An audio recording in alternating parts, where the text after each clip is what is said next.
as young Nick is trying to become a mountain climber. Matt and Jason will kick things off by having a chat with Jax Navarro, aka Plastic Action, about what it feels like to go mainstream as a toy photographer.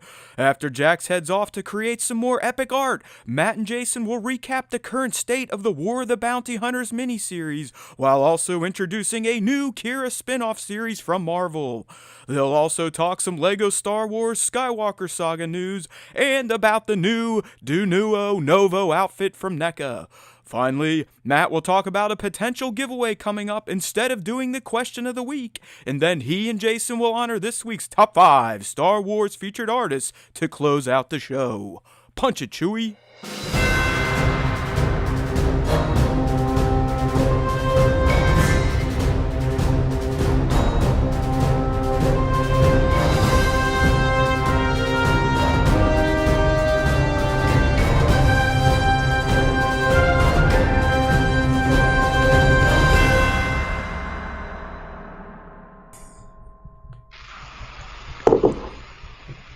Hey now, everybody! Welcome back to the Star Wars Time Show. And look, I fired Nick's ass. He's gone. He's been ejected out of the Millennium Falcon, and I replaced him with the deep baritone sounding vocals of one Jason Young. Jason, how's it going, buddy? Welcome back. Doing good. Good to see you. And if you're on the live stream, we have a special guest today. I know Nick and I have bored you with just our lonesome selves the past 2 shows, but we're back with a special guest, and boy, oh boy, is this guest extremely special because we are talking with @Plastic Action, aka Jax Navarro. Jax, welcome to the show, my friend. I am extremely pleased to finally get you on to the SWTS. How's it going? Hello there. Hello. Oh, Mr. Kenobi nice. To you too. Star Wars reference. Exactly. No, thanks for having me on, guys. It's an honor to be here, and I'm excited to talk some shop with you guys. Yeah, so you know how we usually do it when we bring in someone from the Star Wars artist community. I mean, I know Jax is more than just Star Wars. He has multiple brands under his belt, but he does some Star Wars art too. That's why we've got him on the show. Plus, you know, myself, Jason, being in the, or I used to be in the toy photography game until I decided to take a few months off. I don't know. @Plastic Action is just an artist, a member of the community that I've been really excited to talk to because, like a lot of us, I think we've kind of seen him explode from toy photographer to kind of mainstream with Plastic Ballers and all the stuff he's gotten mixed up in with ESPN, Bleacher Report, Nerdist, Complex, HOH. I mean, he's been all over the place with his toy photography. And there's a reason for that. So we'll be talking to Jax today to start things off. And then, of course, when he drops off, we don't want to take up too much of his time. He's got to make some more awesome toy photography for us to look at. Jason and I will be your guides through the week in Star Wars, what you need to know. And there's not much you need to know, so we'll see how long today's episode is. But It'd take like 5 minutes. Yeah, right? yeah, I don't know. I'm sure you and I, we're gas bags once these mics go live, so you never know what type of tangents we may go down. But right now, we're going to focus on our boy Jax. So, Jax, like we usually do here, we kind of like to establish our guests as, or at least learn what type of Star Wars fan are they. Are they trolls? Do they not like it? Is it just something that, you know, their family got into? They like collecting the figures. We like to find things out. So, good sir, are you Lay it on me. a Star Wars fan, or like you were saying in our chat, a Star Trek fan? Definitely not Star Trek. I wouldn't call myself a casual Star Wars fan because I know a little bit, but I don't really watch all the animated stuff. I'm not really. I didn't watch the Clone Wars, and what's the other one? Rebels. Rebels, Bad Batch, and Jason's favorite, Star Wars Resistance. There you go. Yep. That's Heard a lot of good things about that. Heard a lot of good things. Well, not from Jason. Hey, it's all right. So, No, Jax, I didn't dislike it. I know it's fine. It's kind of like an inside joke on the SWTS. Nick and I dedicated programs to Star Wars Resistance, which is turned out to be one of the most hated animated versions of Star Wars for most fans. So it's just kind of funny that we decided to dedicate time to it when most people hated it. But hey, it's all good. Yeah. Like, who is that? Rahul Cooley tweeted last week. The wise Rahul Cooley. Star Wars is like a restaurant menu. All right, you don't have to like everything on it, but don't be dicks to those that may like eating octopus or fried goat nuts. Right, so you never know. Exactly. So, as a casual fan, Jax, is it something that you can remember as a young kid? Kind of, someone got you into Star Wars, or did you just kind of dig it because the figures are cool to collect? What was your first exposure to the Star Wars universe? Well, I grew up in the original trilogy era, and I was pretty young when Empire Strikes Back came out. But I do remember watching Return of the Jedi in the theaters, and this is blown away. Like, I was really into the whole Jedi thing. I think that's what got me, was the laser swords and basically Luke's story. He's definitely my favorit character because, as whiny of a bitch as he is, he is my favorite character because of it just has a whole underdog thing, and you root for that. So I'm definitely I'm kind of glad you mentioned that about Luke, and I don't think it's a knock. It's truly how the character is portrayed for the most part. But come The Last Jedi, I don't know if you've gotten mixed up in the sequel films. Obviously, a lot of people did not like whiny Luke, even though, as you stated, he's kind of been a little whiny, as his father was for most of his life. So were you a TLJ fan then, or did you not appreciate Rian Johnson's take on Star Wars? I hated it, and I can't even tell you exactly why. Like, I can't really articulate why, but I left the theater and I was like, this kind of sucked. And I listened to everybody's reviews about it and kept open mind, tried watching it again. And I was like, yeah, it still kind of sucks.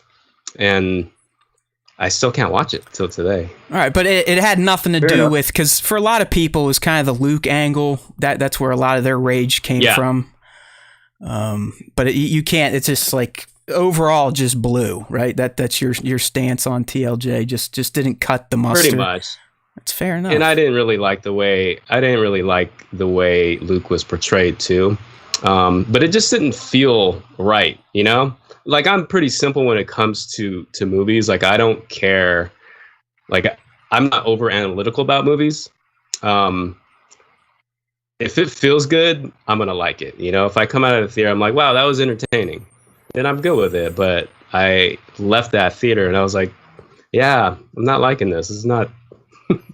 So I assume that Force Awakens, like, that was probably more your jam in terms of like the sequel trilogy, right? Yeah, definitely. Yeah, that one felt good. That one actually brought me into toy photography. Yeah, a lot of us. That was a little segue, right? Force Awakens, I don't know. I just loved everything about it. I liked the humor in it. I loved all the new characters. I liked the way Finn's story was going. I liked the way. Oh, sorry. When I said. Oh, did Siri check in? And Siri checked in. Hey, Siri, welcome to the show. Hello. What was I saying? Yeah, so I just like the entire the story and just the way they were going with it. And it felt like The Last Jedi didn't merge well with The Force Awakens. That was my thoughts, at least. So is that more from like because I think a lot of the issue was you started with Rian Johnson was in between J.J. Abrams, and it just was disruptive to the whole storyline. Do you think that if J.J. Abrams continued the story and he was just the director for all three films, that it would have been different? I mean, just if you've ever thought about that or speculated. I think so. Yeah. I think there would have been more of a cohesiveness, better flow to that trilogy. But it didn't seem like it connected well with the other films. Yeah. And that was... You know, I mean, you guys are much more of a traditional artist than myself or Nick when he's on the show. So from that standpoint, from that, you know, kind of mindset, like Jason says, I mean, to me, it was always mind-boggling that they decided to pick 3 different artists to all write and then direct a trilogy that needs to be cohesive. It would be like Jason starting to set up a toy shoot. Then with no direction, Jax could do whatever he wanted to the toy shoot next. And then I come in at the end and like, you know what? I'm going to do this, move this guy this way, this and that. And yeah, while all 3 shots may stand out on their own, it's not going to tell a cohesive narrative throughout the trilogy. So I think JJ himself eventually came out and said, yeah, sometimes plans are good, and he was directly referencing what happened to the sequel trilogy. So we've beaten that dead horse multiple times over.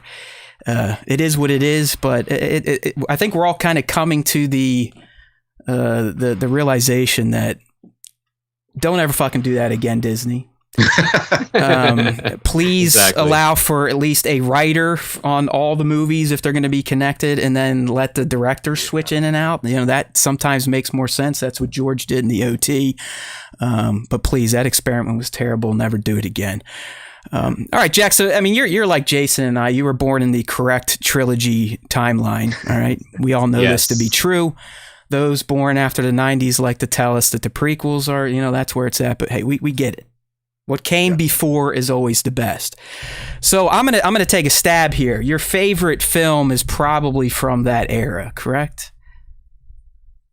Yes. And is it the one with the murder bears, like myself, or is it the go-to Empire?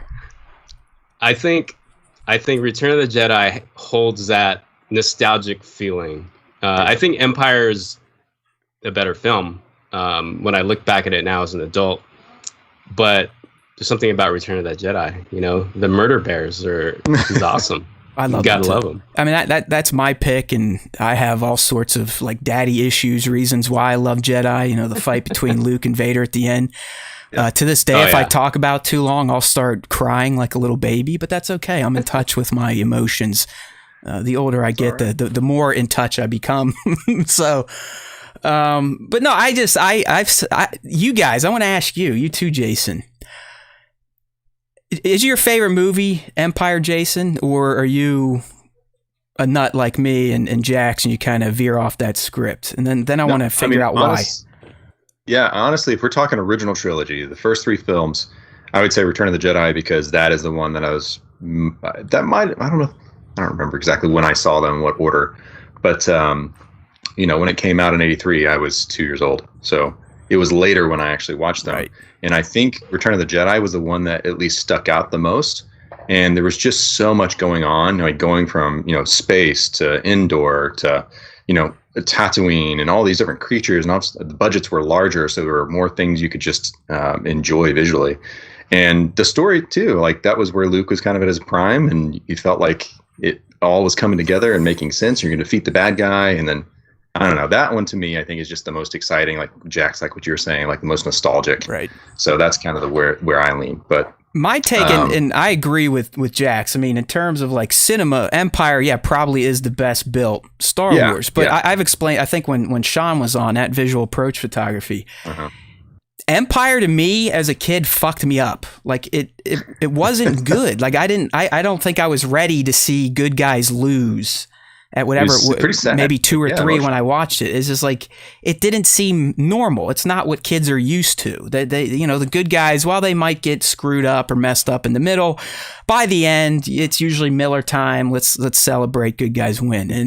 And this one, really, it's kind of horrible the whole time. I mean, they get their ass kicked on Hoth. Luke gets his ass kicked by a Wampa. Then he gets his ass kicked by Yoda.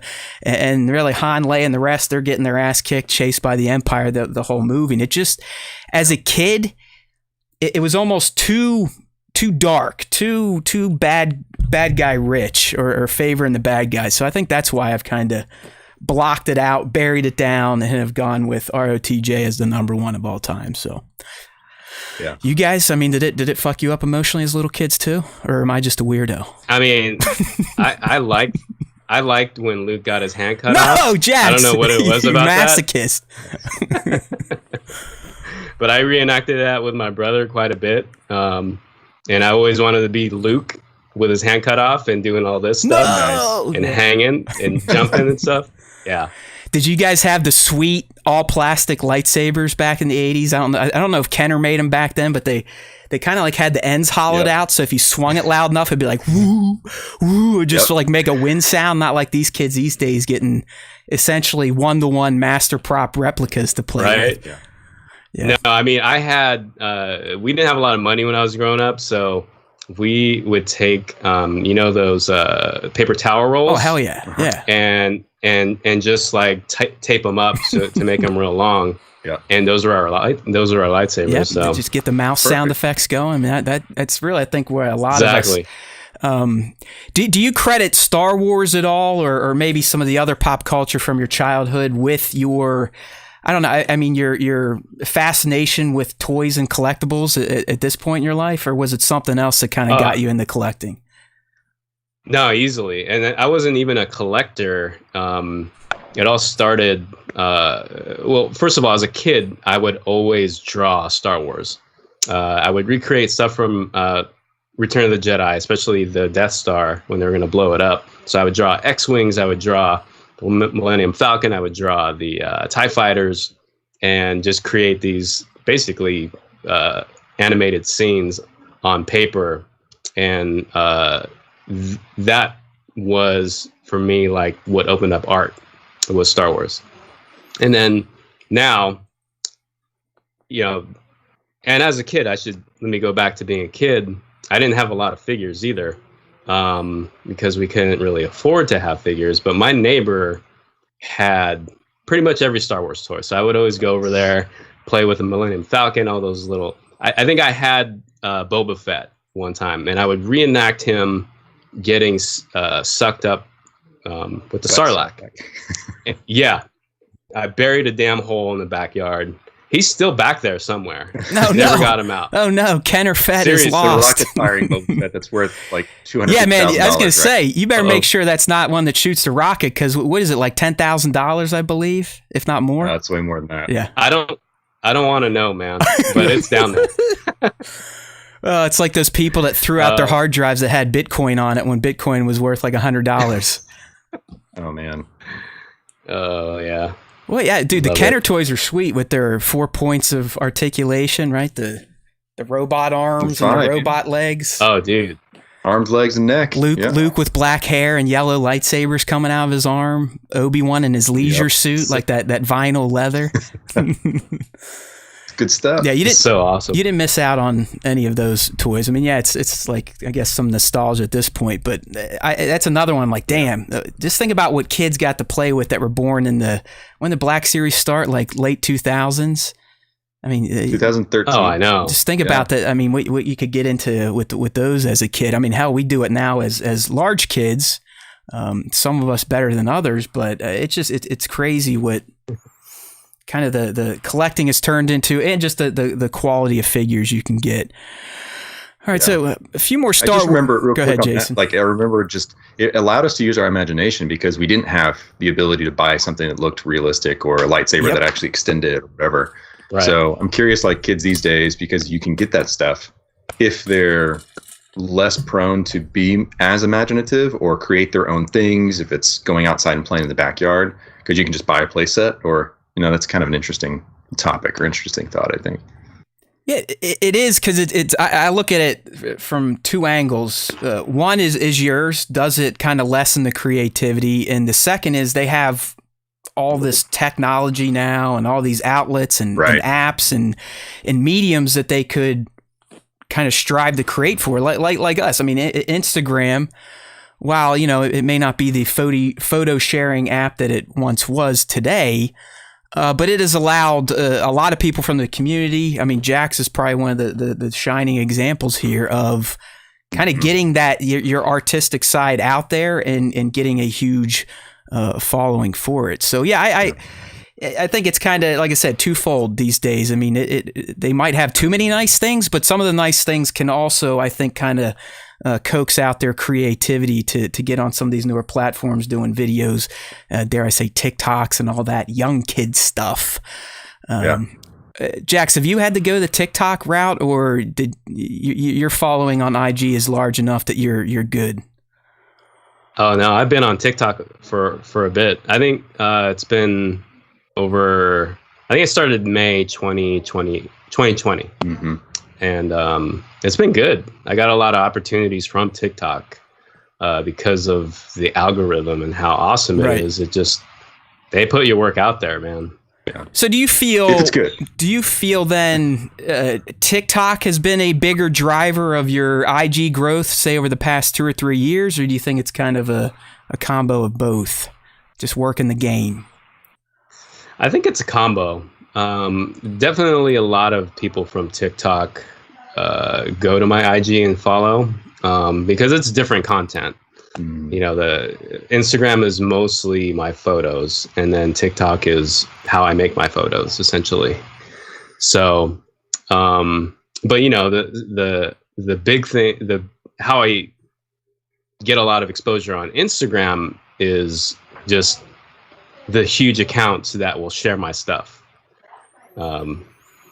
That's how I get my growth on Instagram. But TikTok is completely different. It's like when you open up TikTok, what opens up is a For You page, and it's basically like the Explore page.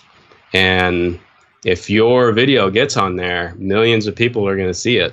Yeah. If they engage, you know, so potentially, not every video, but potentially it can go viral. Whereas Instagram, I don't think I've ever had anything really go viral on Instagram. Can you start making videos for Star Wars Time Show on TikTok? Just kidding, man. We can't go viral anywhere, but I think that's just it could be a me problem. So we're not going to worry about that today. For a small fee, I could. All right, sweet. Yeah, don't worry. We're going to get into what you're doing these days to make some casholas. So, you know, I'll slide you a 50 for a mention, or maybe these days it's 500. You never know with Plastic Action and his meteoric rise up the ranks of pop culture influencing. All right, one or two more Star Wars deals, and then we're going to get into this little hobby that you found yourself doing a few years ago, and now I hope it's more than just a jobby. I hope it's something that's bringing you happiness and financial stability. But we'll get there. Real quick, kind of maybe some quick fire Star Wars stuff here. Let's go. We learned about your favorite character, Luke Skywalker. Favorite film? We learned too, Return of the Jedi. How about, is there a moment from the franchise? Now, we know you're mainly just movies, probably just OT. Is there a moment that stands out for you in particular that if you had to sell Star Wars to, say, an alien race that just came to invaded us, and they're like, hey, Jax, we want to watch something cool, how would you sell it? What is that standout moment from Star Wars that you'd be like, this is why you need to watch this franchise before you kill us all? Well, I'm going to go to the Phantom Menace, and the Duel of the Fates is everything about that sequence is amazing to me.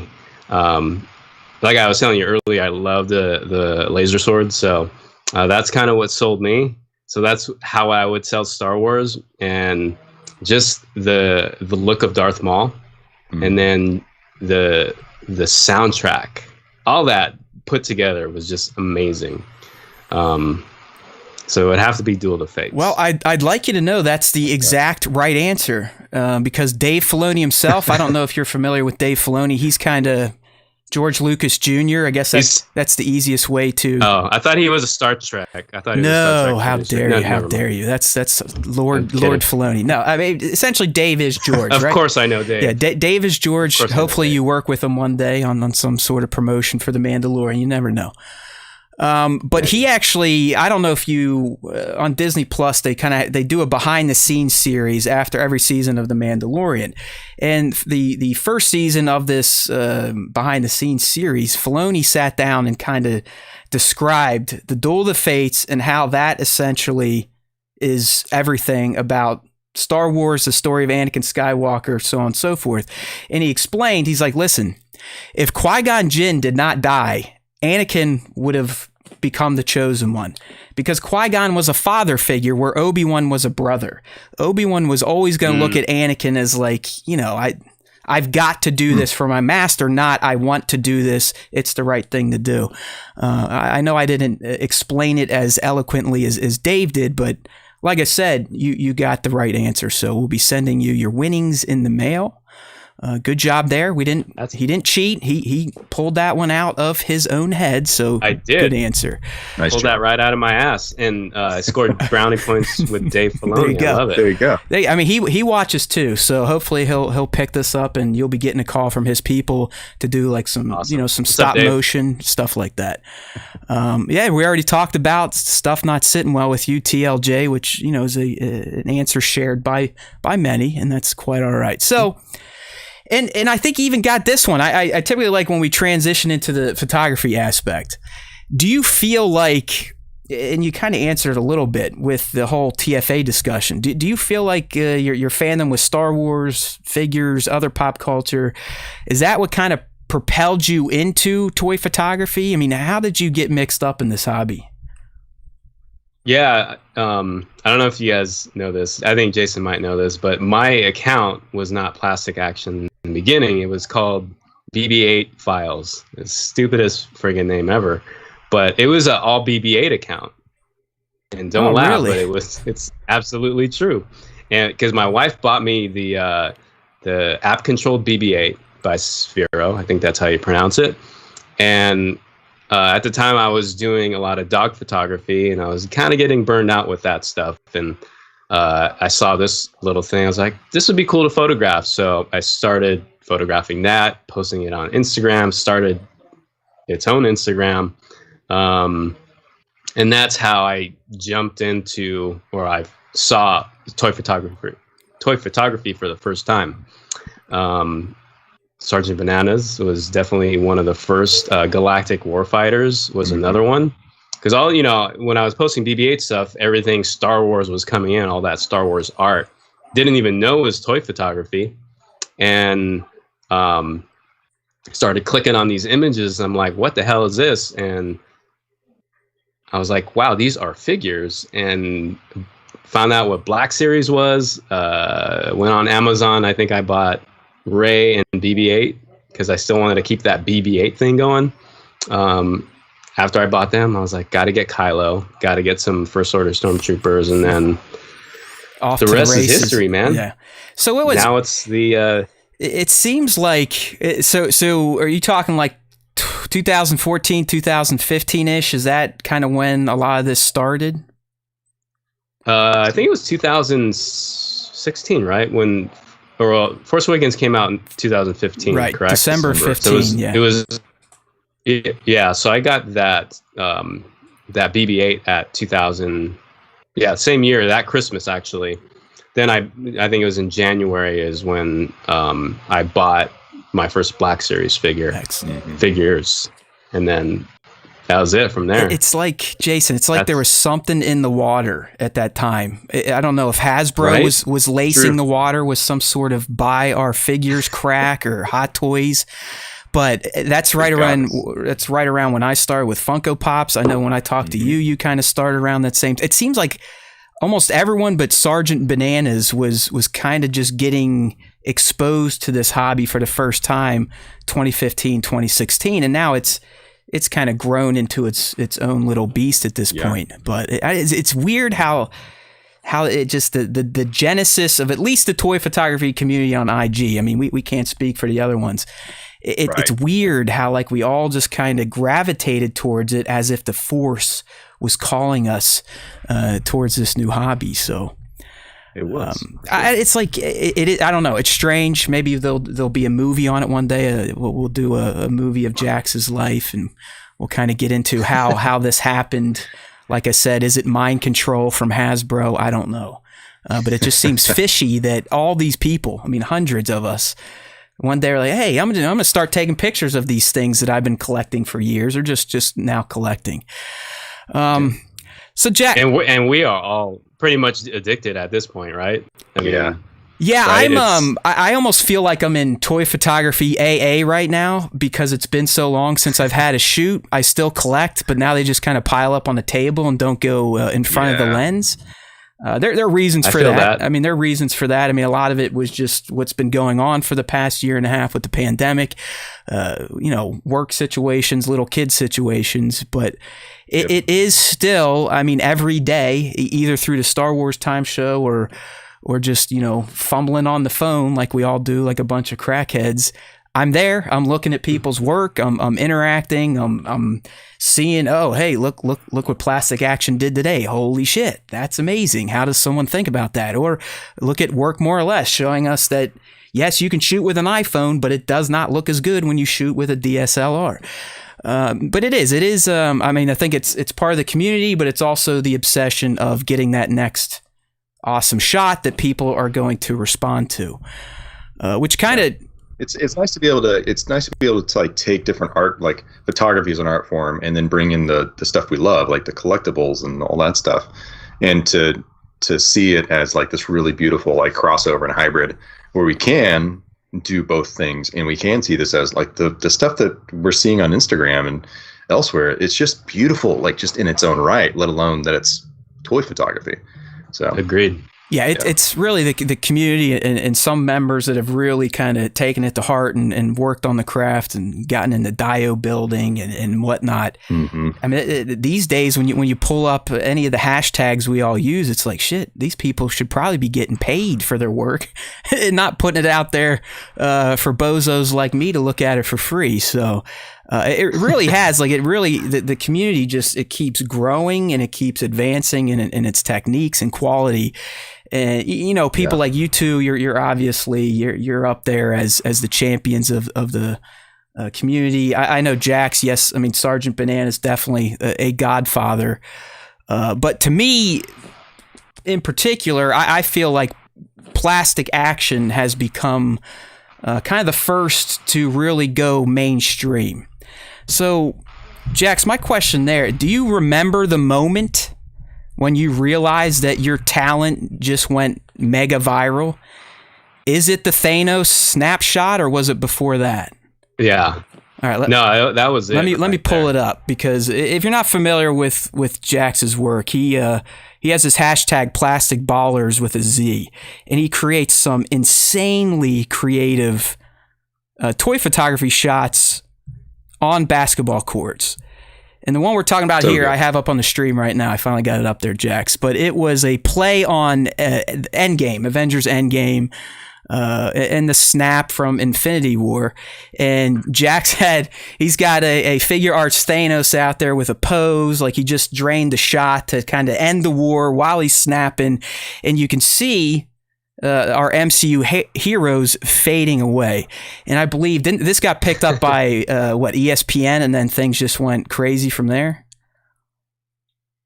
Yeah, I actually started out with a big basketball account called Ball is Life and Complex Sports, and they shared it, but they didn't know who created it. Ooh. Sorry, Siri. Damn you, Siri. Shut up. Siri, we'll get you on the show next week. It's okay. Your turn's coming. She's always trying to butt in. I need to turn her off. I don't know how, though. So where did I leave off? Yeah, so Complex Sports and Ball is Life shared it. Didn't know who the creator was. So this thing was blowing up. But they found it on Twitter. And Twitter shared it. The right person shared it. They got a hold of it. Went crazy on Instagram.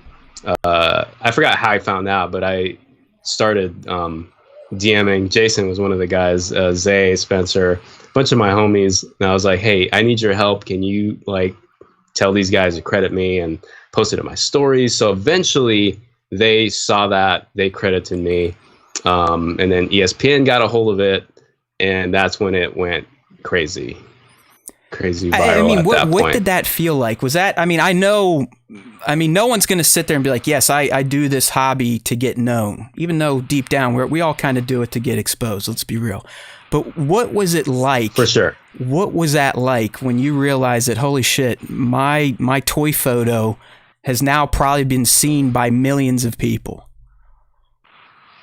It was unreal, man. Like the kicker for me is I'm a sports fan already. Like I grew up on SportsCenter and ESPN, so I can't even describe the feeling. It was just like, it felt unreal.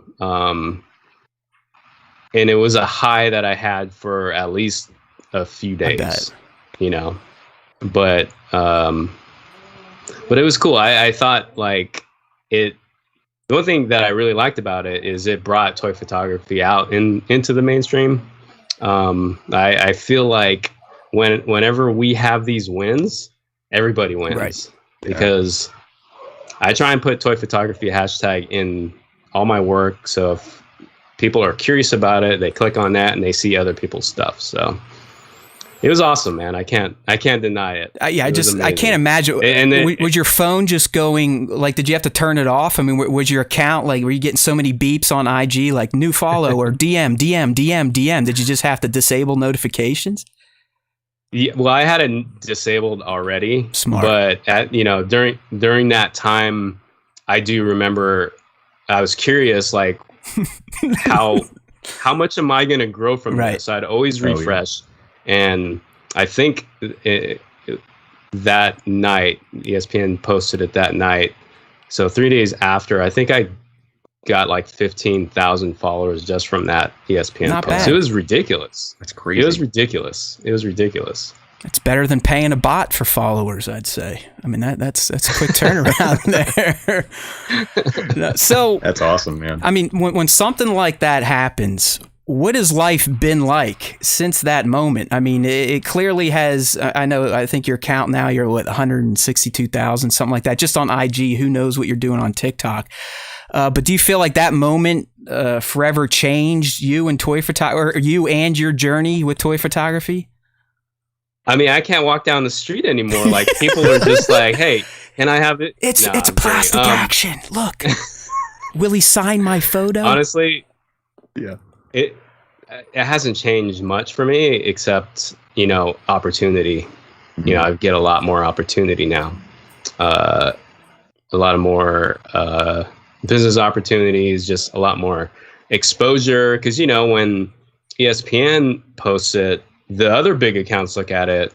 Like Bleacher Report is huge. Because they all look at each other's stuff because they're really into the whole viral thing. Right. So when something viral they post, they're like, "Ooh, I want a piece of that." They'll repost it, and it just goes crazy. So, what has life been like? It's just, I don't know. It's fun. What's I have to say, it's just been fun. What's the coolest opportunity you've gotten from your toy photography excellence? Ooh, or is there one you haven't even shared with the world yet? Sounds like a hard question.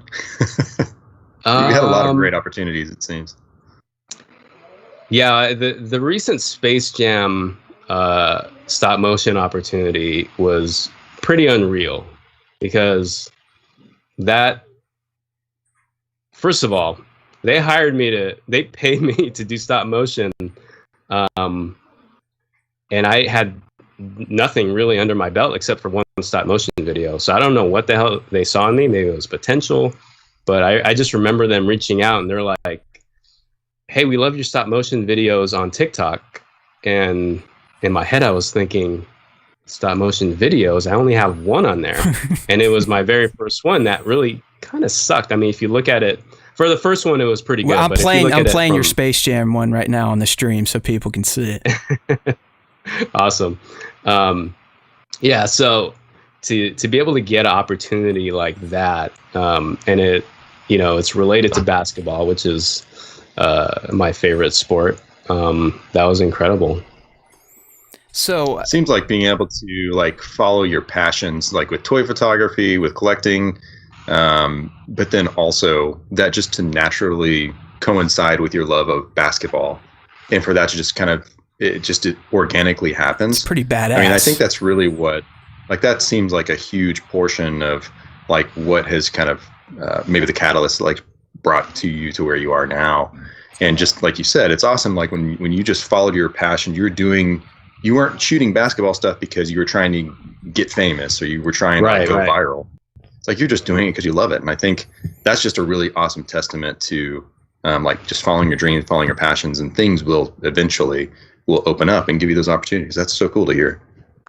Yeah, you definitely don't want to do anything to gain a following. Like, you don't want to say, okay, I want to create this piece or this animation so I can go viral, because damn you, Siri, because it never happens. How do I turn this bitch off? I love it. This is my favorite part. It's like Siri button it. Well, you want to turn her off, but it sounds like you keep turning her on. Yeah. Oh, hey Siri. Oh, damn it. I just turned it on again. Seems like, hey, Jax, I'm alive. Yeah. Damn it, where did I leave off? Just like, opportunities, following your passions, and like... Yeah, I know. I was saying you don't want to create something to say, oh, I want ESPN to repost this, or I want this to go viral, because it never freaking happens. Like, because I've tried to do that before, especially after my first ESPN repost, I was like, all right, I need to redo this. I need to do something again so they can repost something. And I forgot what I tried to create, but I created something and it totally bombed. So I think that's a good piece of advice right there. Most definitely. And the stuff that has been reshared has just been kind of unexpected, and it's been fun. So yeah, I mean, some of your basketball work is just super creative. I mean, up on the stream we have your Han shot last setup, which is just a fantastic pose with Han pointing at Leia like, yeah, I got you, toots. I love this one. I mean, the Rise of Skywalker. It's a great play on the title and Luke's journey. So if you're just listening here, you got Farm Boy Luke kind of entering into the dunk. Then Jedi Knight Luke is kind of bringing it back to tomahawk it, and then you got TLJ Luke putting it through the bucket, kind of showing Luke's arc as the Rise of Skywalker. It's just, I mean, hey, he probably should have missed though at the end though, right? Yeah, there you go. Or throwing it over his shoulder again. Yeah, he's also good at wordplay. So as most artists are, they're good at multiple forms here. What's another great Star Wars one? But you did that too, Jax, with the Jedi. Sorry, the Last Jedi, Luke. You did another shot where he was throwing over his shoulder, right? Didn't you? At one point? Yeah, I did. Yeah. So I did. I'm always you covered that one didn't do something, but it's creative. Always a fan of your Hot Toys Chewbacca in his basketball gear. This is the one where he's got Kobe's 8 on, going in for a reverse jam. I'm just trying to show off some shots for people on the stream. If you're not watching the stream, what's wrong with you? Quit your job, tune in at 2:30 on Tuesdays, youtube.com, Star Wars Time Show.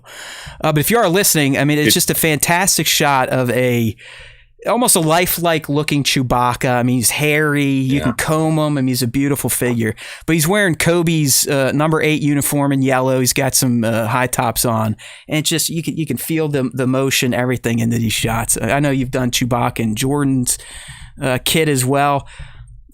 Influencer Life. Do you remember doing that one, Jax? The one with Slave Leia on the hood of Luke's speeder, and Han's got his camera out taking a snap. Luke's behind her taking a snap like a creepy brother would.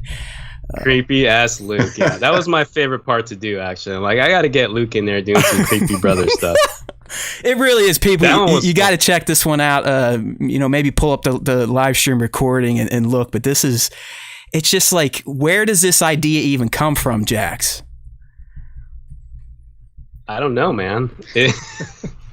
I don't even know how to answer that. It's just, I'm always looking for kind of like crazy, stupid shit and just funny stuff. So a lot of times these ideas just kind of pop into my head because I'm looking for something funny to post.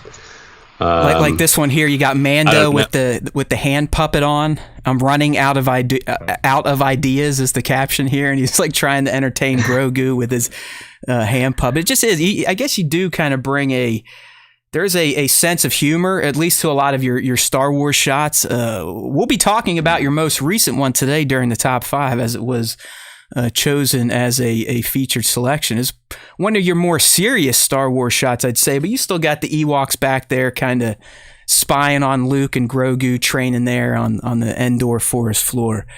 But I know we got to wrap things up soon. I just wanted to show off some of these just excellent pieces. A more serious one, you got kind of a recreation of Luke jumping off the speeder bike onto the Scout Trooper's bike. I believe this is some of the work you do with Hasbro now. I know Jason also gets mixed up in that. Seems you, Jason, Spencer, and Zay are the de facto Hasbro hashtag ad photographers now. So congratulations on that opportunity too.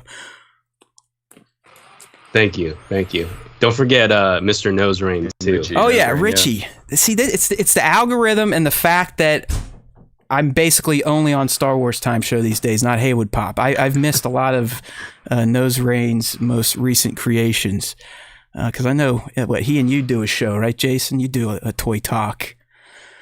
Try to. Yeah, it's pretty fun. One of these days, maybe ported to YouTube in the same, probably much better looking output than the Star Wars Time Show, but we'll teach him the tech at least. We'll see. All right, Jax, I know we got to wrap things up, so one or two more.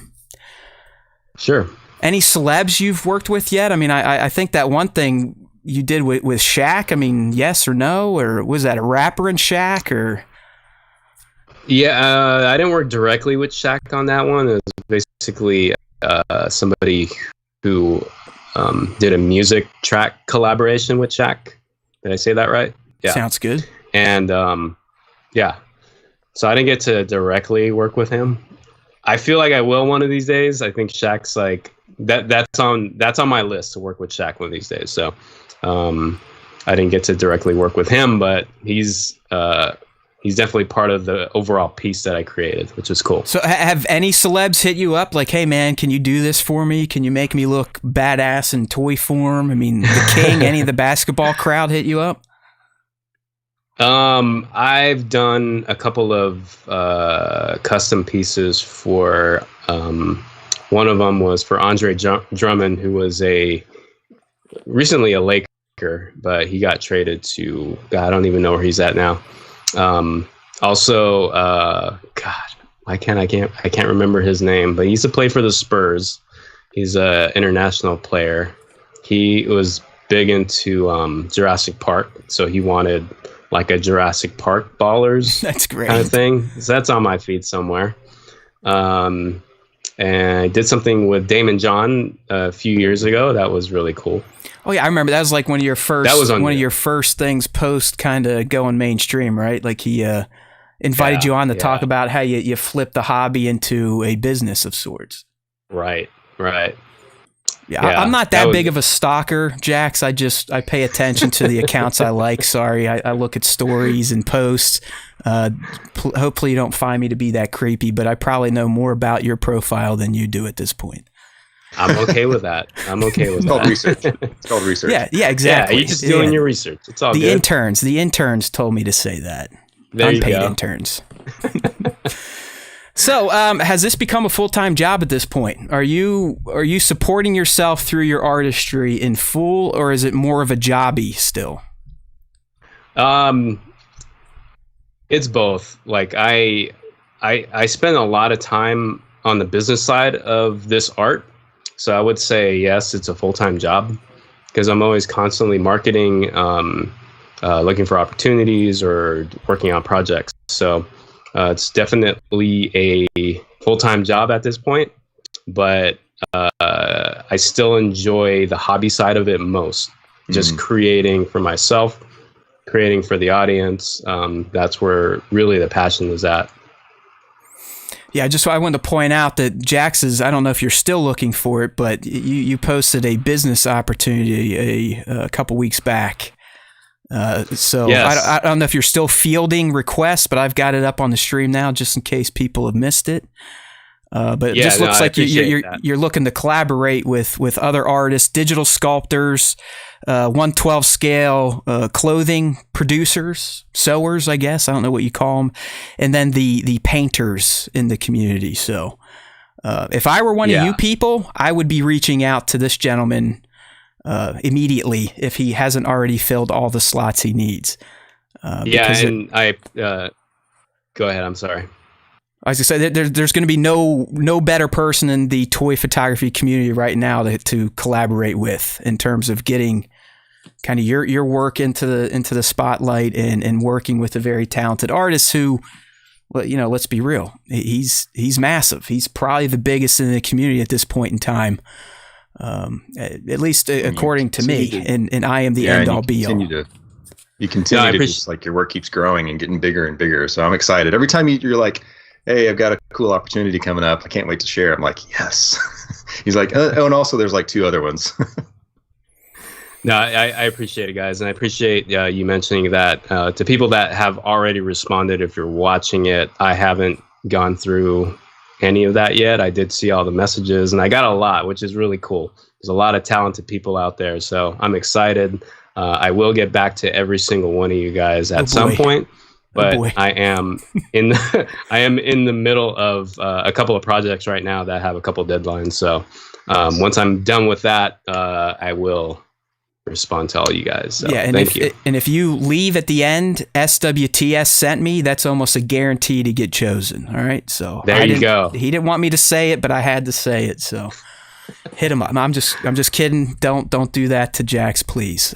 You know me. I like to jerk around a little bit. I like to joke.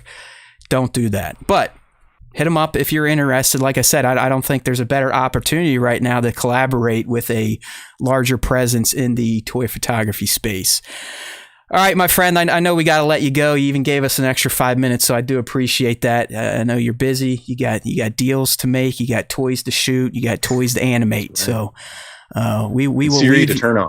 Yeah, Siri. You and Siri, you go do what you two need to do now. We'll leave you.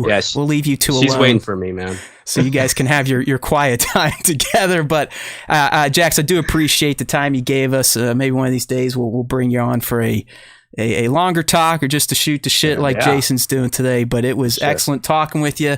We'll keep following you. It was a fun show, guys. We'll be talking about your most recent Star Wars shot here in probably an hour and a half. So. All right, everyone, make sure to check them out. If you're not already, at Plastic Action on IG and most other platforms. This is Jax Navarro, a hero. I'm on YouTube, by the way, too. There you go. Plastic Action on YouTube. All right.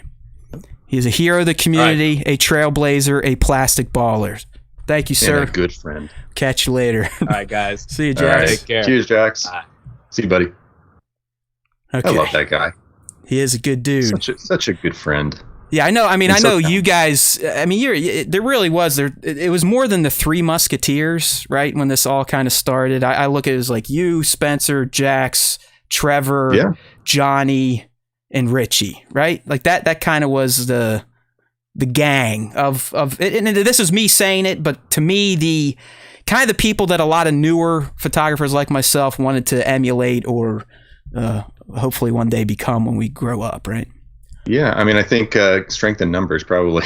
Just hanging out and posting, and I mean, there's so many friends that you and I have here in the community who are, even some of them are here. That it's so fun to just be inspired by others and just be a part of it and like share and talk about what we're doing and just enjoy it together. That's the best part about it, man. Yeah, I know, and I know sometimes people that we've kind of grown to. We still have our base of our toy photographers because of my little trick to loop people in. But we've actually added some just pure Star Wars fans lately. I know over the summer we've talked to a lot of artists, and that might not be their bag. But hey, we typically do a long show. Don't give me shit. Hit fast forward if you don't want to listen to these talented people talk about how to be awesome. We'll still talk some Star Wars. You know what I mean? There's always time for Star Wars time, right? That's what we say. Oh man, I'm sweating. I don't know why. Probably is it hot as hell in Oklahoma these days? It's pretty hot here too. Also, just like getting hot and bothered after talking to Plastic Action. I think probably. It's just like, man, just what I remember, you know, like a lot of us, he just started doing it around the house, his BB-8 shot hiding behind the wall. And, you know, fast forward at 5-6 years, and here he is, 162,000 followers, been featured across pretty much every major sports platform in America, if not the world. And like you said, I mean, he's essentially, this is his life now. I mean, if it's creating stuff, creating the art, working with people to come up with custom figures, custom setups, it's, you know, I think deep down it's probably what we'd all like to get. You know, everyone wants to do what makes them happy and actually get paid for it. And I think Jax is one that has kind of taken it from a hobby, like I said, into a full-time business. So, it's just inspiring to watch people. You know, obviously Jax being a great example of saying, "I'm going to do this," and you make opportunities happen by just practicing and continuing to grow. And so I think even for people who just want to do it for hobby, like that's cool too. But for those who want to like just take it further and however they want to grow their brand or the work that they do or the notoriety or just opportunity, it's just cool to see people like Jax and taking that step. I've noticed a trend. Those of you that really excel at this hobby have some other form of artistic ability. Right? He said he's drawing. I mean, shit, you do everything. Sure, I mean, you've got your design. Was that Invisible Element? You've got your design wing of your skills. I mean, just what you do on work more or less with your setups when you get to them. I mean, it's just, I think Visual Approach, 1/6 Shooter, they all had some sort of background in art. And I think I finally figured out why, you know, I've never progressed beyond portraits, and that's fine. I've gotten over all my woe is me bullshit, but it really is like if you've got art in your DNA, you're gonna excel at any form of art, be it toy photography, drawing, painting, customizing, building, sculpting. You never know. So, I think it just as an artist, it like just helps you get there faster. Because I know several people who. Their day, you know, Spencer Witt, like he's a lawyer, right? Yeah. But just he's grown as a photographer, and you know that's you guys just come up with ideas that I don't think us mere mortals could ever think of. Like I say in the Jax, I mean, at what point in your day do you go, you know what? I'm gonna give Han and Luke smartphones, put Leia in a bikini on Luke's land speeder, and have them. Like essentially staging a social media or a TikTok dance spot. Right. It's just, I don't know. I mean, I do think there's some are clearly a cut above, and you know, I'm not here to be like, why am I not? Who cares? I am what I am. That's fine. But I do feel like those that at least had other artistic ability before getting into toy photography may come up with some more creative looking scenes. How about we put it that way? That works. I'm just always thinking about, even when I'm working, I'm always thinking about, okay, I've got a figure or two that I want to shoot. What can I do that's different? Just because for me, like that's where I've grown, and I really enjoy more like the conceptual shooting. Yeah, no, you're another one. I mean, your most recent one, like your, you know, Mando and Grogu with the little play Razor Crest, or doing the car set. I mean, that's what I mean. Yeah. What I think is like, holy shit, I have 25 figures sitting on my table right now. How can I mass produce shots and just line them up like snap? Okay, you're done. Snap, you're done. You know, it's like just get them into the damn glass shelf at this point in time, Matt. You know what I mean? It's just like I think like that too sometimes. You're not the only one. I mean, I'm overwhelmed with as much stuff that I have and I haven't shot. It's crazy, man. I was like, I've been off these 2 weeks in between semesters, and my daughter started kindergarten, so I now have a window from 8 to 2:30. And I was like, that's it. I'm going to get back to it. I'm going to do it. And here it is, Tuesday of the second week. I have yet to set up a toy shot, yet to put any toys away. I don't know. It's weird.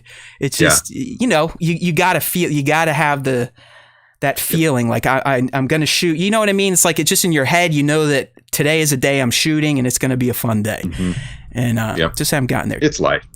It's just doing it. And, you know, if it becomes stressful, then it's like, okay, I got to the point where like, you know, I've got those figures. I don't have to shoot them anymore. I'm just going to collect them. And so just like changing your mindset is man, helpful. It's just like, I mean, that's giving me agita. Just I need to get there, dude, because I've got a Hot Toys problem these days. My pre-order queue is ridiculous. ridiculous because of the Mandalorian and Hot Toys feeling that they need to essentially create a figure for every character in the series. Oh my gosh. Yeah, that you'll get 2 years later. It's ugly. Ugly. All right, dude, let's talk some Star Wars, all right? Yeah, I got a little time. Let's do this. All right. So I know I sent you these kind of these topics because, Jason's normal. He doesn't dedicate his life to this science fiction universe that I love and know probably too much about. So kind of gave him some insights into what we're going to be getting into. And there's really not much, my friends.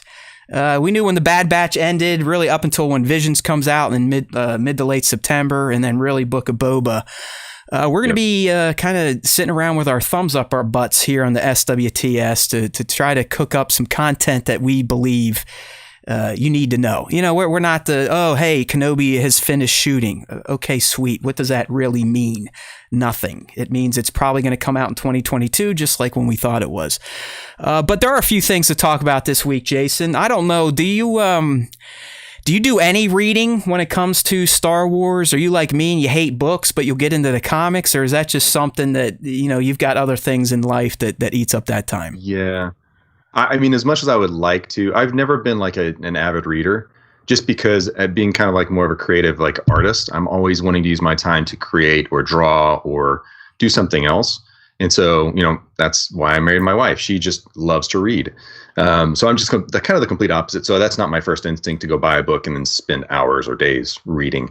So what I like to do is I like to kind of know the story, like even actually just watching the show and seeing like your recaps of things is super helpful because then I can feel like I understand what's going on with the canon, all right, what's going on in the comic books. So you're somewhat in the know with this War of the Bounty Hunters miniseries that kicked off in May, I believe, and is going to go till October. Okay. Yeah, a little bit, but I haven't kind of done the deep dive into it. But it's interesting, like some of the stuff we're going to get into. Don't worry, Nick doesn't pay attention to it either. So typically he closes his eyes, but he actually paints open eyes on his eyelids during this segment. So It looks like he's awake when I'm talking about it, but he's actually taking a little power nap. But last week, we actually got 2 new entries into this miniseries. And again, for those of you that are new to War of the Bounty Hunters, it's a miniseries that stars Boba Fett, right? So you have the War of the Bounty Hunters main run. I think that's just going to be is like issue 0 through 5. But the cool thing that Sule and the writers decided to do is they were going to have the content of Star Wars, Vader, Aphra, and Bounty Hunters cross over with War of the Bounty Hunters all summer long. Like I said, it's going May to October. So it's a many issues long miniseries. And for someone like me, who was a little rough on OT era Boba Fett in my past, okay, I've committed many sins against the man and probably chased away half of our audience because of my hot takes on, as I used to call him, Bozo Fett. And he is. Tamara Morrison himself even said, Boba Fett in the OT was a bum. And he is. I'll always stick to it. But, Jason, this comic has managed to do more for OT Boba than any Legends book, any fan telling me I'm stupid has ever done, because I'm actually getting to see it for myself, and the comics are canon. So where we are at in this point in time, I'm not going to lie, War of the Bounty Hunters has kind of stalled over the 4 or 5 issues that it's been stuck on. And I say stuck on because it's literally been the same moment when Qi'Ra was just about ready to sell Han Solo to Jabba, but then Vader comes in and pretty much says, sorry, party's over. I'm Darth Vader. So we're still kind of milling around that moment, which has been odd to me. It feels like the narrative has been stuck. But issue 3 of War of the Bounty Hunters came out last week. I did my usual recap, breakdown, new canon mentions. So please, if you're not already following us on YouTube, check us out, Star Wars Time Show on YouTube. You should be able to find it fairly easily, or just use StarWarsTime.net, and then you got the button right there for you. But in issue 3, we did finally move a bit past Darth Vader walking into Crimson Dawn's auction and pretty much laying down his big mechanical penis and saying, no, Solo is mine. And for those of you, well, why does he want Solo and Carbonite? Well, Vader at this point believes Luke is a weakling, and he's nothing without his friends. So he knows if he goes after Solo, who helped Luke blow up the Death Star, that he's going to be getting at his son, weakening him, and hopefully taking him out. Because, the Emperor reminded him, you're a pussy. I've made you who you are. You're strong again, but this Luke guy is better than you, and I'm ultimately going to replace you. So that's kind of why everyone's involved. So in issue 3, we still didn't get much. It's still kind of dragging this. Okay, Vader's here. He's demanding the Solo auction block. Literally, he is a block. He's still in carbonite. But what we did get, we got to see a little bit of a fight between Boba Fett and Chewbacca. All right, so like I said, Boba is the star of this miniseries. He is the lead, but it's pulling in anyone and everyone from the OT era. So we did get to see Boba go toe-to-toe with Chewbacca, and as a lot of you like to, remind me, I didn't know Boba was a badass. He kicks the shit out of Chewbacca. Literally. I mean, catches him on fire, like just cooks him. Cooks him to the point where Lando has to ruin one of his favorite capes to put him out. But the best part about this is it kind of shows you the character of Boba Fett and a little bit of the Neo Boba we saw in the Mando, Jason, because, you would think he's fighting with a Wookiee. He bested him. Why not just finish off these rebels? Because it was Leia, it was Lando, Chewbacca. He's like, listen, people, I don't got beef with you. I've got a bounty, and I am going to pay off on it because that is my creed. Like, that's the way. That's exactly what it reminded me of what we kind of learned from the Mandalorian and the bounty hunter commune hive, whatever you want to call it, that Grief was running. That they really do. These bounty hunters do have a code. So Boba Fett was not interested in taking out essentially the leaders of the Rebel Alliance. He just wants to get Han Solo back so he can get paid from Jabba the Hutt. Period. What else we got in this issue, Jason, that was of note? Qi'Ra finally showed her hand a bit. All right, so she staged this whole thing. Apparently, in this topic coming up, we're going to learn more about why Qi'Ra is doing what she's doing with Han Solo's body in carbonite. But she staged this thing. She sold it for $1 million to the Hutts. Vader comes in and says, I'm not fucking paying you shit. And she's like, listen, you need to do me right. All right. Someone needs to pay me for this. And, Vader's like, screw you. So she's like, all right, to her aid. Hey, I've dealt with Sith before. And we know she has. I mean, she's essentially worked under directly Darth Maul. And probably learned a few things from Darth Maul in terms of her fighting. In fact, Vader says, wow, you're quite impressive for a little non-force using woman. Where did you learn the Taras Kasi? Blah, blah, blah, blah, blah. And then he's like, listen, you still ain't shit. He does a massive force bomb, sends the entire party kind of crashing into walls. And then in true Vader fashion, as I kind of tried to sing on the video a bit, he just starts blindly murdering people left and right to remind everyone who he is and why he is going to walk out with Han Solo without paying for it. I just thought it was hilarious. And it ends with him getting a transmission from Luke, who has now showed up to help Leia and them, right? This is all part of the plan from their aspect or their perspective.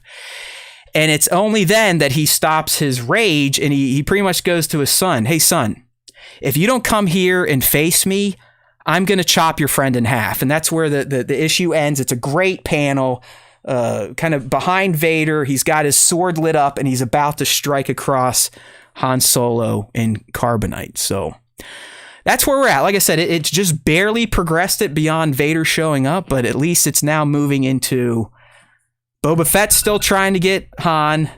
Vader is stealing Han. And now Luke just showed up, which Vader wanted. I mean, that's why he's doing all this in the first place. Are you enjoying obviously the comics were able to kind of explore in between a lot of these stories and films and things. Do you like that we're seeing like Qi'Ra is part of the story? Yeah, I mean, I've said this before. I'm like a lore junkie, and anytime we can get stuff fleshed out from existing characters or content, I'm all for it. I mean, that's why when I remember in the mid 90s when they announced that the prequels were coming out, I probably had a Star Wars boner for months because I always wanted to kind of get some of the payoff on what Kenobi said to Luke in A New Hope about the Clone Wars, about his father being a great pilot, a great friend, a fighter. So I had all these images in my head of what that could be, and ultimately they didn't pay off, and that's why I probably didn't love the prequels as much as I even do these days. But yeah, I think bringing Qi'Ra in here, and we're going to talk about it. I mean, this isn't just a one-off thing with her. I think they're either planning on finally finishing out her arc in the comics, or they're setting up material for, hopefully, fingers crossed, some form of live action continuation of the Solo-verse. Yeah, I'd love that. Yeah, I mean, I think most fans that ultimately went and watched Solo and realized that it was pretty good would want that, because there's so much potential in a follow-up, right? With Qi'Ra and Darth Maul alone, tons of potential. Han and Chewbacca's first meetings with Jabba the Hutt and becoming Jabba's favored smuggler. Oh, man. Watching Han dump the shipment that gets him in trouble. I mean, all that content. And that's the big tentpole stuff. I mean, who knows what Filoni or the creators would have given us. So yeah, I think this is a way for Disney, Lucasfilm, Marvel to pay off on some of these characters that may have been shortchanged due to minds changing in the C-suite at Disney. But I hope it's groundwork for her, Maul, Crimson Dawn, young Solo, and whatnot to kind of get their payoff, at least with some live action content. Fingers crossed. That's what I want to see. All right, so this kind of continued last week in the Star Wars 16 issue, and my friends, I'm not even going to spend more than 30 seconds on this one. The Star Wars run in 2021 has been mostly mind-numbingly boring, which is odd when you're working with Leia, Luke, Lando coming on to the Rebels right after what happened at Bespin. I mean, it's an interesting time for the Rebel Alliance, but the stories have just sucked. This one was no different. Really, the whole issue was just Luke pretending that he's not afraid of his dad, but ultimately being extremely fearful of his dad. So much so that, when I talked about that scene from War of the Bounty Hunters 3, where Vader is talking to his son, in this issue, Jason, we learned that Luke actually bitches out. After Vader's like, you better come down here, boy, and talk to me. Over the comm to Leia, he's like, hey, Leia, I'm sorry. I'm not ready to face him. You could see his X-Wing like pulling away from the Crimson Dawn party that he was supposed to go to. Now, I have a feeling that he's probably going to maybe land or get into some sort of mix-up with his dad. But it really was. It's just, as Jack said, it was vintage kind of whiny Luke, like zero confidence in himself still, even though he's trying to pretend. Like in the early panel, he's like, yeah, I can do it. I'm better now. Yoda's taught me, blah, blah, blah. I've learned more since I left Dagobah. But when it comes to it, and Vader's like, hey, buddy, come down and have a chat with old dad. He's like, I'm getting the fuck out of here. Feet don't fail me now. I'm out. So the Star Wars run, like I said, in particular, amongst all of them, I don't do Afra. I'm only doing it for the miniseries. Bounty Hunter, I'm only doing it for the miniseries. Right. But I was doing Star Wars and Vader, and Star Wars has just been like, really? Like, just not as much post-Empire, pre-Return of the Jedi. This is what we're getting into, but okay. All right, so the tease that Jason was alluding to, and I promise you we'll get out of the comic book universe here soon, is in fact the news that we're getting a Star Wars Crimson Reign comic series that's going to continue Qi'Ra's story. So Charles Soule, who's kind of the brains behind the Marvel literary universe, does that make sense? Like I think he kind of drives the general direction that the novels go and the comics go. But IGN got the exclusive here, but they are going to continue Qi'Ra beyond War of the Bounty Hunters. And Crimson Reign is meant to essentially set up why Qi'Ra is doing what she's doing. We're going to learn why she stayed hidden with Crimson Dawn and why she needed Han and why she's getting all these factions to come together. So here's a quote from Soule. I plan to tell the story we're seeing in War of the Bounty Hunters from the very first pitches I wrote when I knew I'd be taking over the Star Wars title for Marvel. But it was really when I knew I had a secret weapon to deploy story-wise that the seeds of Crimson Reign began to take root in my mind. Qi'Ra, former paramour of Han Solo and current leader of the infamous Crimson Dawn crime syndicate, as portrayed by Emilia Clarke in Solo, A Star Wars Story. While Qi'Ra plays a huge part in War of the Bounty Hunters, that event is really a Boba Fett story. I have a bigger story I'm going to tell with Qi'Ra and Crimson Dawn, and it's all connected to the reasons she kicked things off in War of the Bounty Hunters in the first place. You'll learn more about that in the closing pages of War of the Bounty Hunters number 5 out in October. So yeah, and just like you said earlier on, like, do you like characters like this popping up? And it's for this reason right here. This is now going to kind of tangent itself off into its own little miniseries to tell more of what Qi'Ra was up to.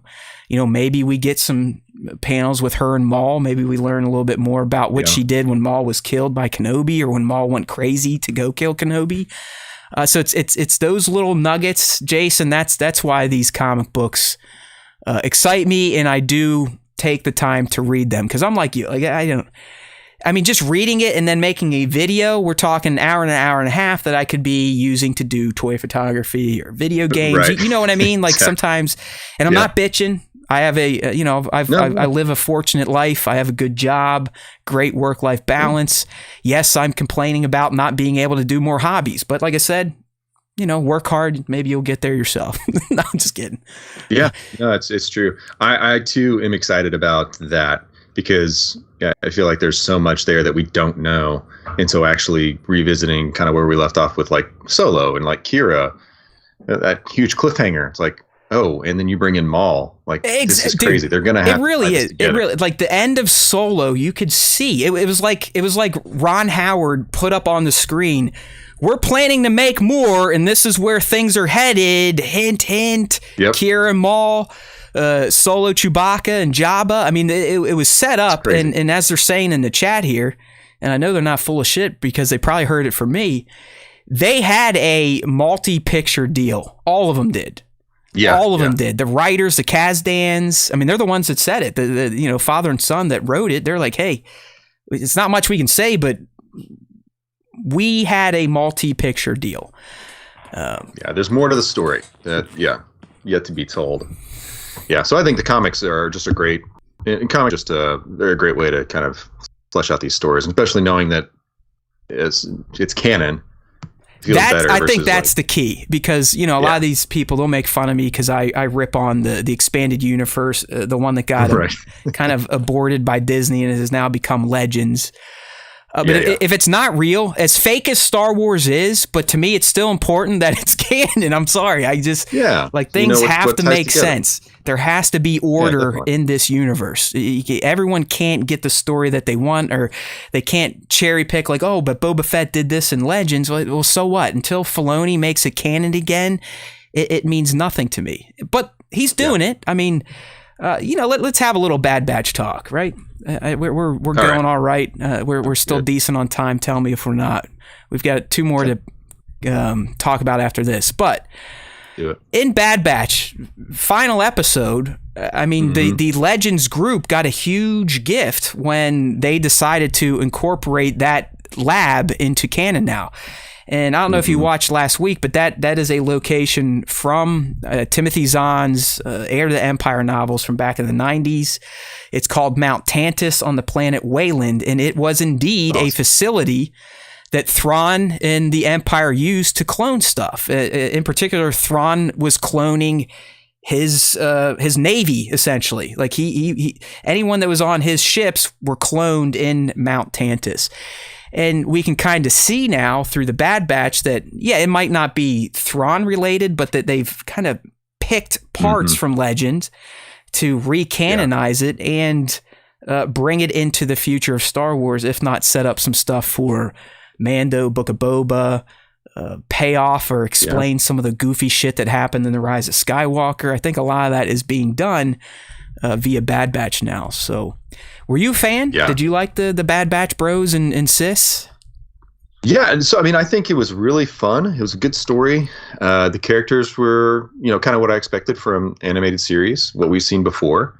I didn't find myself. I mean, I think it's more a matter of Mandalorian, Book of Boba Fett, like the live action stuff, I think is what I'm really would be more excited about and would stay up late when it hits at like 2 a.m. or something. I might actually do that. But with the animated stuff, I just found myself, I would wait until like on Friday night when the kids were, we were all back from school or whatever. Right. And we're just going to watch it together. And so I was able to just kind of take it, and I was okay to wait a week. I think that's a great way to kind of process the animated stuff. If you do have kids, I mean, I've slowly, with my daughter, we've gone through Rebels. We're almost through the Clone Wars.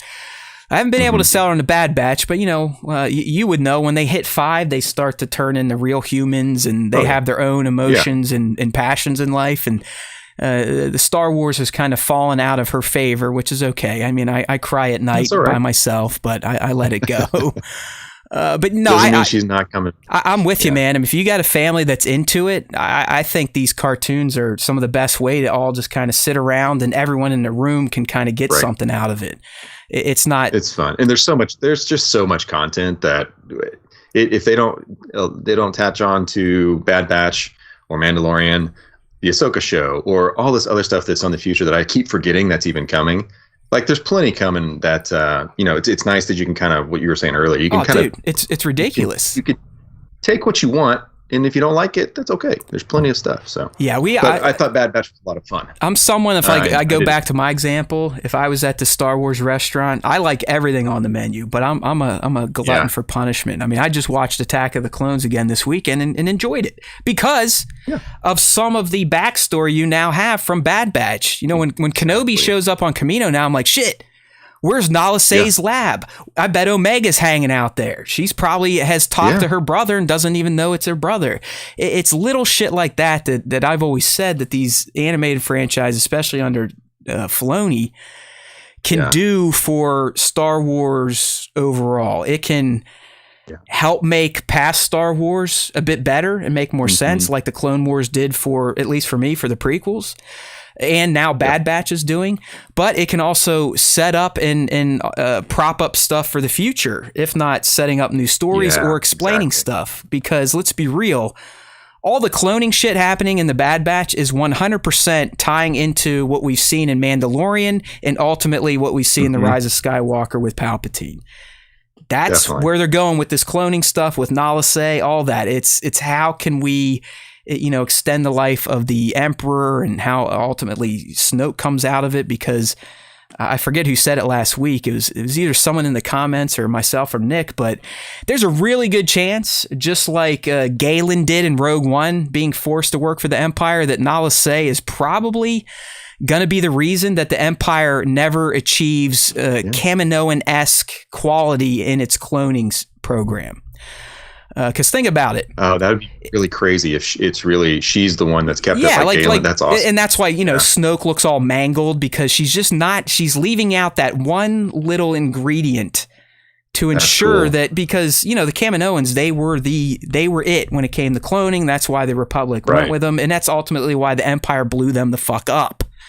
They knew if they left them there with the ability to shit out more Jango clones, that they would have had a serious adversary to their conscripted forces. So whoever said that, I mean, I guess I'll take credit because I'm a scumbag like that, but I would not be surprised, especially considering Nala Se. I mean, she's essentially a slave for the Empire. She didn't want to go work for them. She clearly has a heart for Omega, so she's not going to do anything directly to mess with that kid. So I don't know. I mean, I like it. I love the time period Bad Batch is in because it's so clean. It's so fresh and untouched. I mean, they can go anywhere, and they have. And I do think some of the stuff we've seen in season 1 may be called back on in Book of Boba or Mando season 3. And of course, a lot of the cloning stuff, as it gets fleshed out further in season 2 and beyond, I think we'll just try to clean up some of the shit with Palpatine in The Rise of Skywalker, so it's no longer Poe just saying, Palpatine's back? Right. How'd that happen? Exactly. I think for me, looking back at a lot of the animated series, first season is generally like good. You're getting introduction to the characters, understanding who they are. Same thing with Bad Batch. Second season of Bad Batch, I think, is really where it's gonna really start like picking up speed. And the fact we're kind of in that transition to Empire, that's what I'm most interested in. Hell yeah. So it's kind of like you gotta learn the characters, who they are, what motivates them, so then they can play into this like transitional phase. And so I think that's going to be really cool. You're spot on. And if anyone goes back and watches the first season of Clone Wars or even Rebels, Jason is 100% right. It's meant to establish the universe as a whole, establish the main cast, both good and bad, but you're probably not going to have anything too crazy happen yet in season 1. It's almost all set up for payoffs to happen season 2 and beyond. Right. So I'm with you. Right. I think in season 2, you're going to get a lot more targeted stories with the Rebel cells, if they're even called that this time. Maybe they're still calling themselves the Republic. Maybe some Ahsoka's in there, maybe more Rex. We got to see how Wolf gets saved because he makes it the Rebels just like Gregor did. Yep. Speaking of Gregor, I was doing the Clone Wars rewatch. I completely forgot that he was a clone that had amnesia and was left on some random planet to work as a barback until R2 and some droids and like this little frog-looking clone command, he literally looked like a frog, and he was the leader of the droids. It was one of those droid arcs where most people are fucking droids get a 4-episode arc. But if you stuck through it, they actually find Gregor, who shows up in Bad Batch and then in Rebels. Yeah. And I completely forgot that then in Clone Wars, they gave him, and this may be too deep of a cut for you. Sorry, I'll explain it if you need to, but they gave him the Scorch armor from Republic Commando. And Scorch was, Jason, for reference, Bad Batch when they go to that facility and you see those clone commandos, he's the one in yellow and gray that kind of kicks the shit out of them, and all of them have to stun him to get. That was Scorch. He's kind of like a fan favorite from this Republic Commando video game. So I found it funny that in the Clone Wars itself, they already kind of did a little tip of the hat to Scorch, but it was actually Gregor, who is also a fan favorite clone. So look at that. It's like George Lucas and Dave Filoni know what the fuck they're doing. It's crazy. All right. So, comics this, cartoons that. How about some video games? All right. It's kind of been a very dry medium for Star Wars over the years. I mean, it's been, almost 2 years since Jedi Fallen Order came out, which before that, it felt like decades before we actually had a real Star Wars game that wasn't named Battlefront 1 or 2. But we did get some news, and really the better news is going to be coming at you Wednesday, or if you're just listening on Wednesday, today. But we're finally going to get a new look at Lego Star Wars The Skywalker Saga. And I say finally because I believe this game has kind of been kicking around for 2 or 3 years now. I think so. For whatever reason, they just can't get this game launched. They can't get it to go gold so it can start printing the discs and whatnot. But Jeff Keighley, who's a big video game host guy, he let everyone know on Twitter that we're finally going to get a new look at it, and I'm hoping at least some release date information on it tomorrow. So Wednesday at 2 p.m. Eastern is when Gamescom Opening Night Live kicks off. If you're a gamer, you probably know Gamescom is up there with the E3s and the Tokyo Game Show. It's like one of the biggest trade shows for video games of the year. You get a lot of new reveals, announcements, and looks. So we will be getting one for Lego Star Wars: The Skywalker Saga, which, like I said, feels like it's been talked about now for, I know, at least 2 years, because I believe it was Celebration 2019 when they first kind of announced it. But here we go. So I'm thinking we're finally going to get a release date, and if I had to bet, it's going to be during the fall rush when a lot of huge AAA video games come out. So that's typically, that would make sense. Like mid-October through the end of November, maybe first week of December at best. Do you game at all? I mean, is gaming something you get into, or is that a hobby that Jason never really messed with? No, I actually, I love playing Battlefront 2. I got Jedi Fallen Order, but again, so much of it now is just time. I think I mean, I'm hardly shooting that much anymore, and really wanting to do more like other things, just like explore different things. So gaming is another one where my kids are usually like playing. We got a PlayStation and an Xbox, and so they're playing their own games. And then if it's at night, I maybe once every few months I might jump on, but it's been a while since I've done it, just because there's too many other things to to catch up on. But I love them. I mean, they're amazing. They're so fun and so immersive now. But even going back and thinking about playing the Lego Star Wars game, the originals, those are some of the best games that I.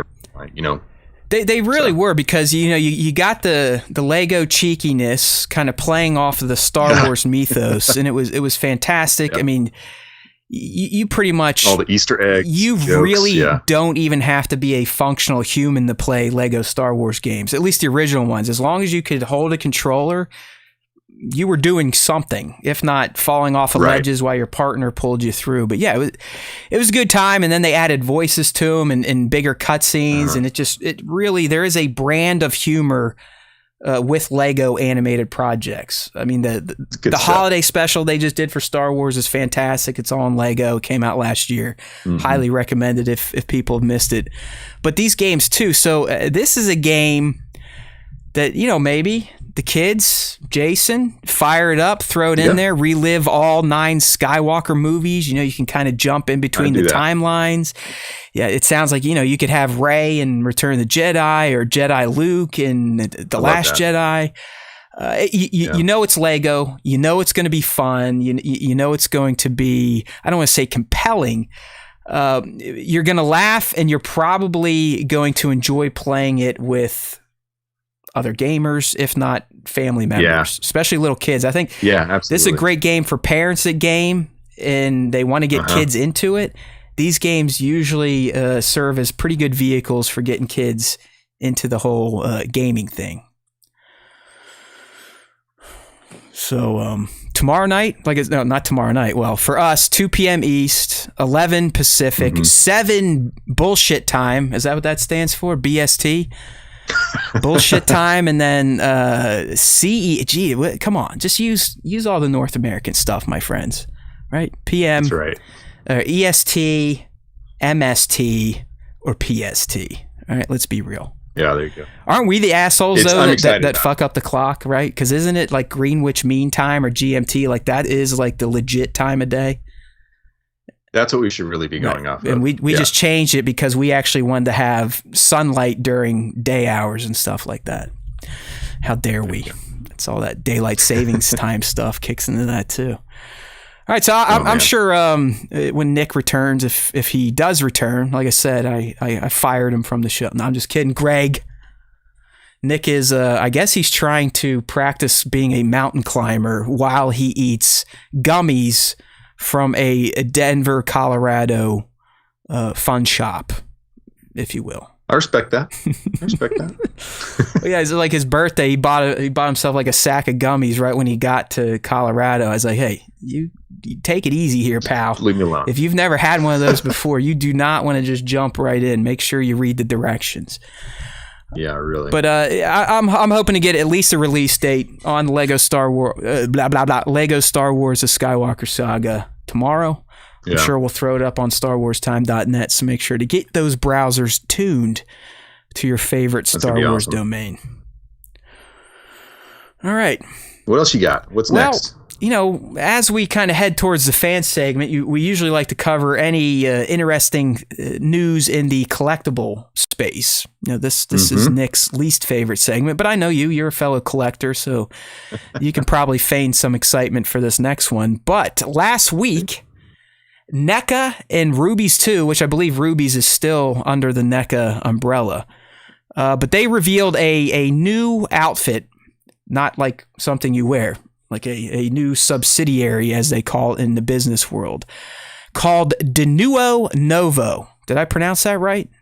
Does that sound good? I think so. Okay. From what I've seen, I'm pretty sure that's how it's pronounced. So Denuo Novo is this new subsidiary from NECA and Rubies 2, and what their bag is they're only going to produce high-end Star Wars collectibles typically meant for cosplay. So helmets, hats, excuse me, Jason. But really, that's all they got right now. I mean, I didn't see much. I pulled up the site. I guess we could go look at it.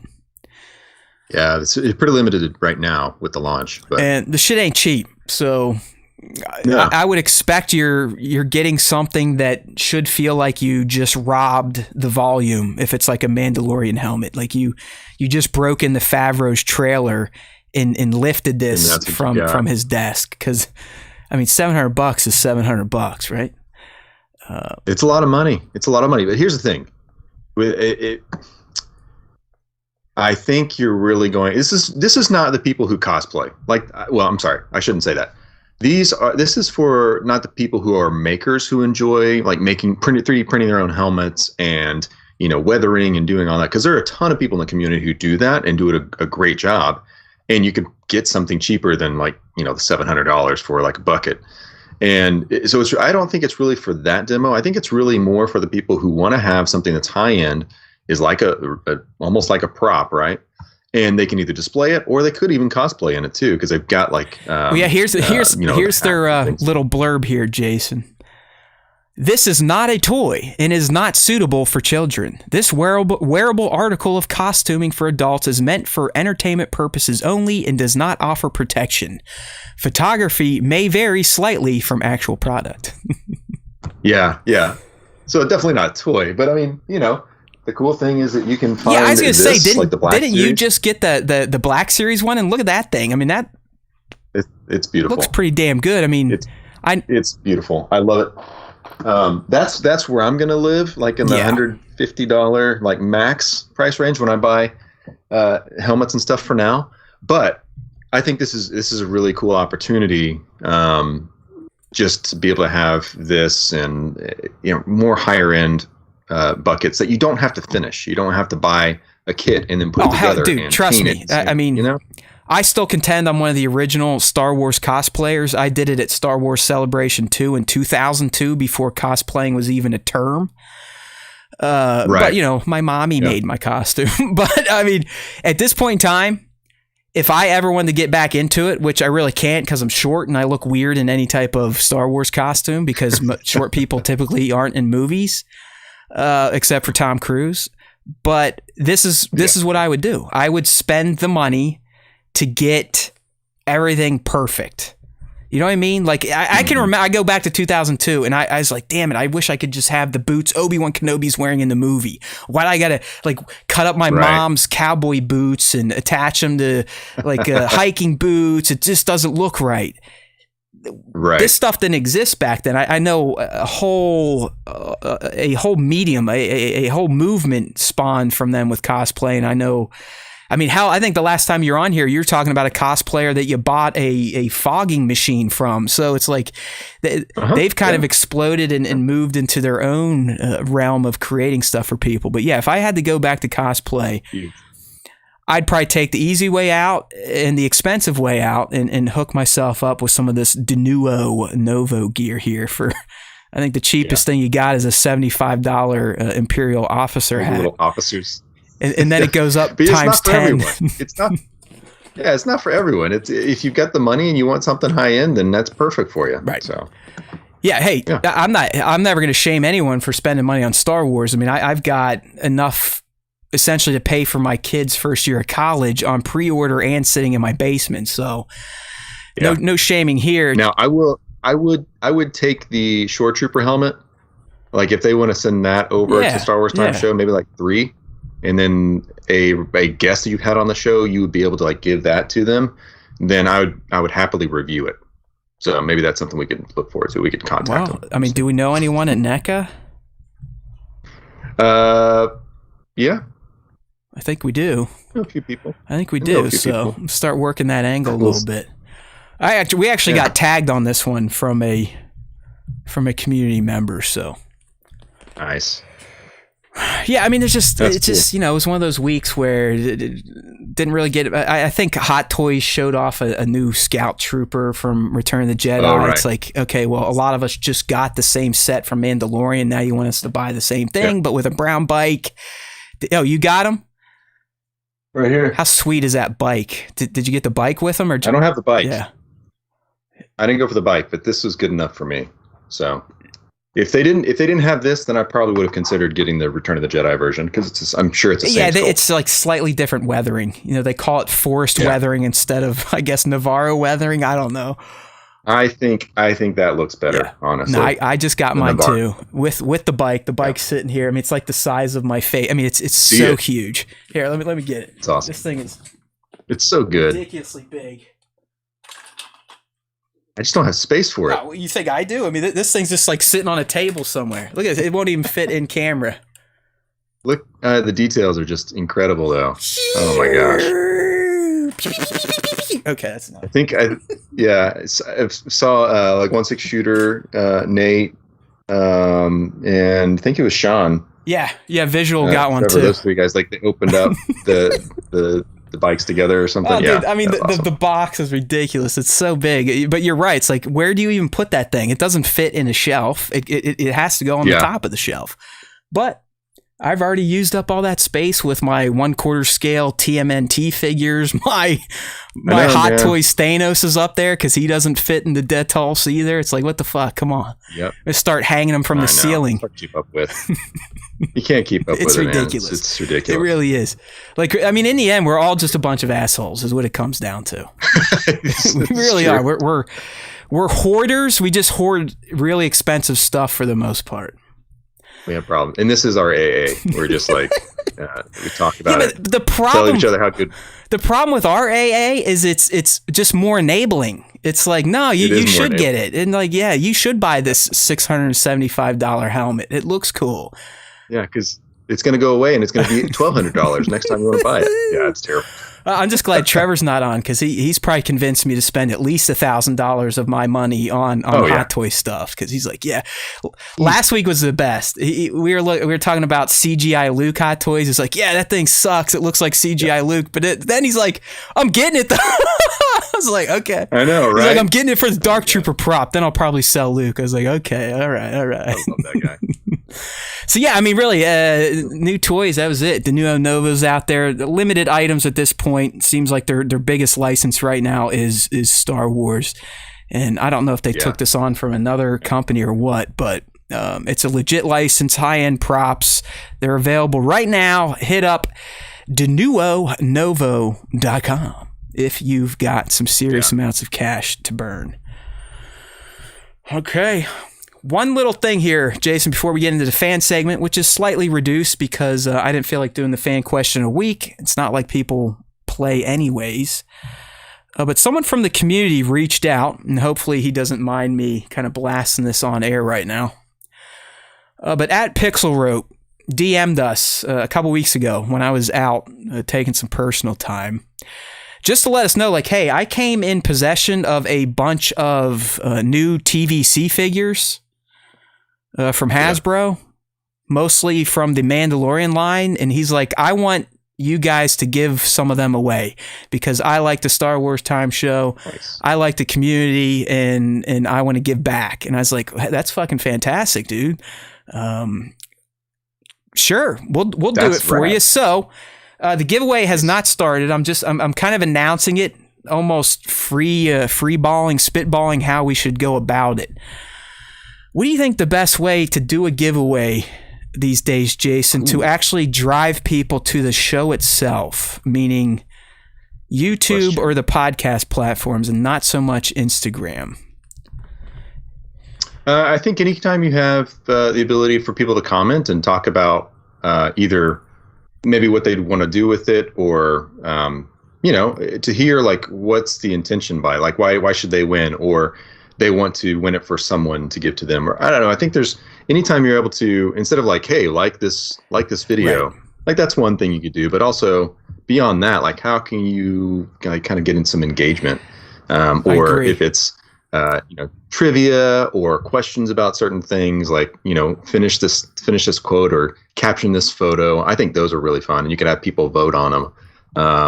I think that's more exciting to me versus just like random draws. All right, we got this list of names, and let's spin the wheel. And I like that random, but I like that idea. I might still use some of the tactics that people use on IG to drive interaction. Oh, sure. Like, hey, tag 3 people and have them tag 3 people. No, I think that's good because then you're also getting it out to more people. Because I mean, you're giving away free stuff, so there's nothing wrong with saying, hey, tell your friends.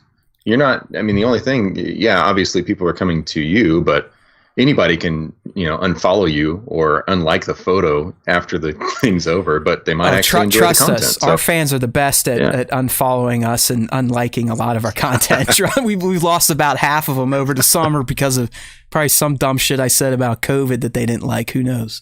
You can't win them all, buddy. Can't win them all. No. All right. I don't know. There's a bunch of different things. I like that. I think ultimately we'll do the drawing on a live stream. So people actually hopefully are here. Maybe you have to be in the chat to win. I know our times aren't the best, so that, who knows? I don't know. I just wanted to get it out there. We're finally going to do a giveaway of some sort, thanks to the community itself, not Nick and I. Like we've always told you, we give you enough free shit every week, and that is the nonsense that we talk into these mics. No, I'm just kidding. I actually think I'm going to give away my Jackson.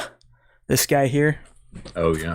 I don't know. I mean, I bought this because I thought like, oh yeah, he's different. He looks cool. But I'm like, hey, what the fuck do I need this for? I mean, honestly, what do I need this for? I didn't really read the comics with him. He looks kind of goofy. Yep. That's why I passed on. It's you know how it is, man. It's FOMO. It's like when you do toy photography, even if you don't do it anymore, you still make some of your buying decisions based on in your head. That might work in a photo, right? Am I right or am I right?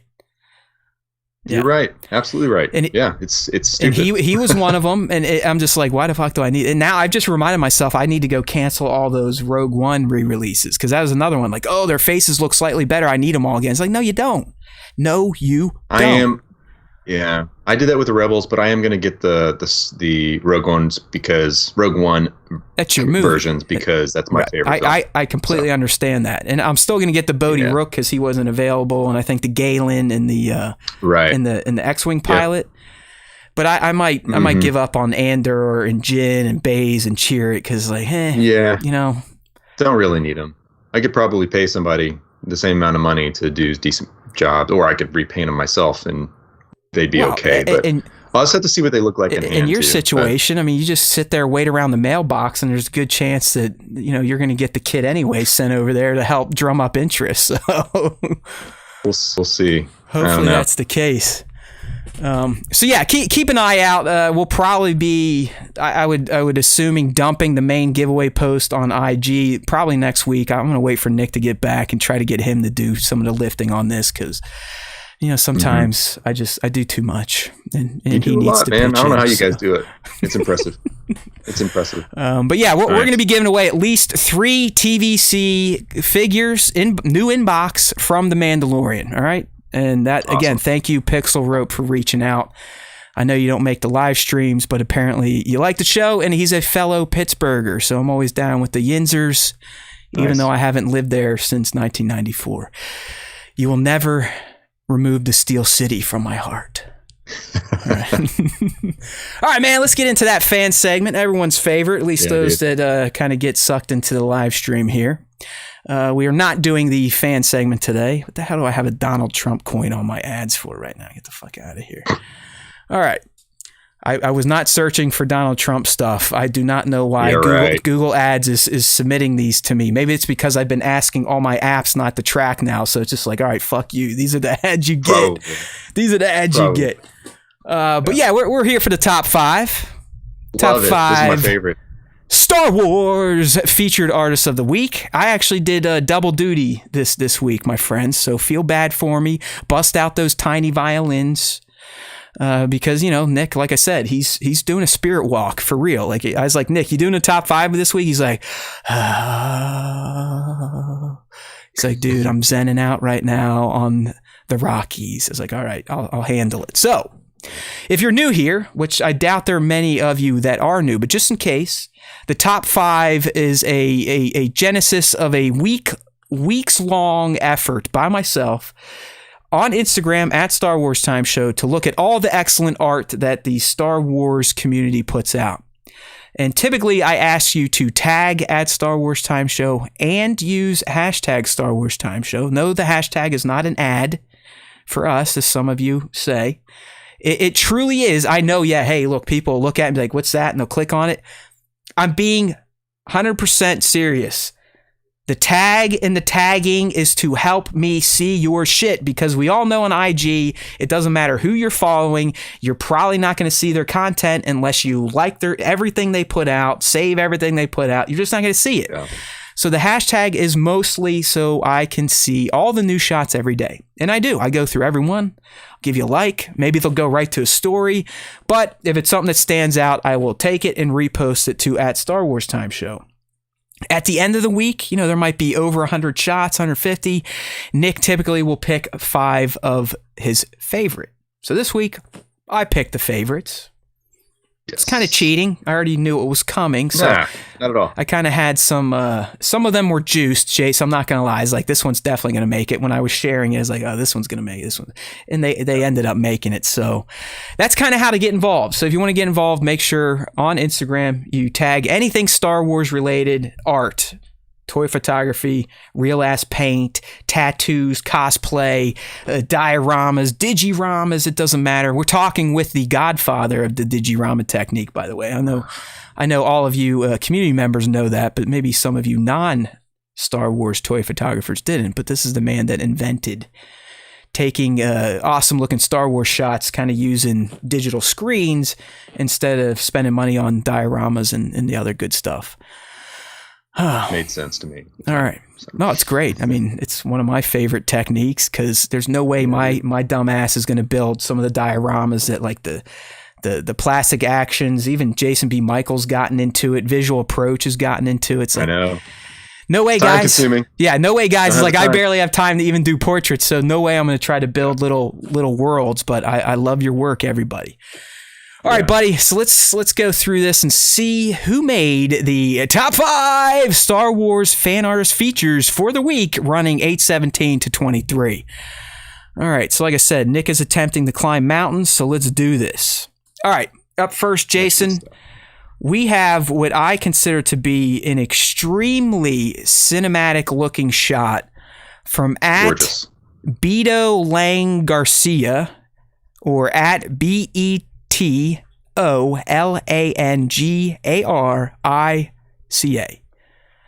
So whatever the hell that says, because clearly I can't read today.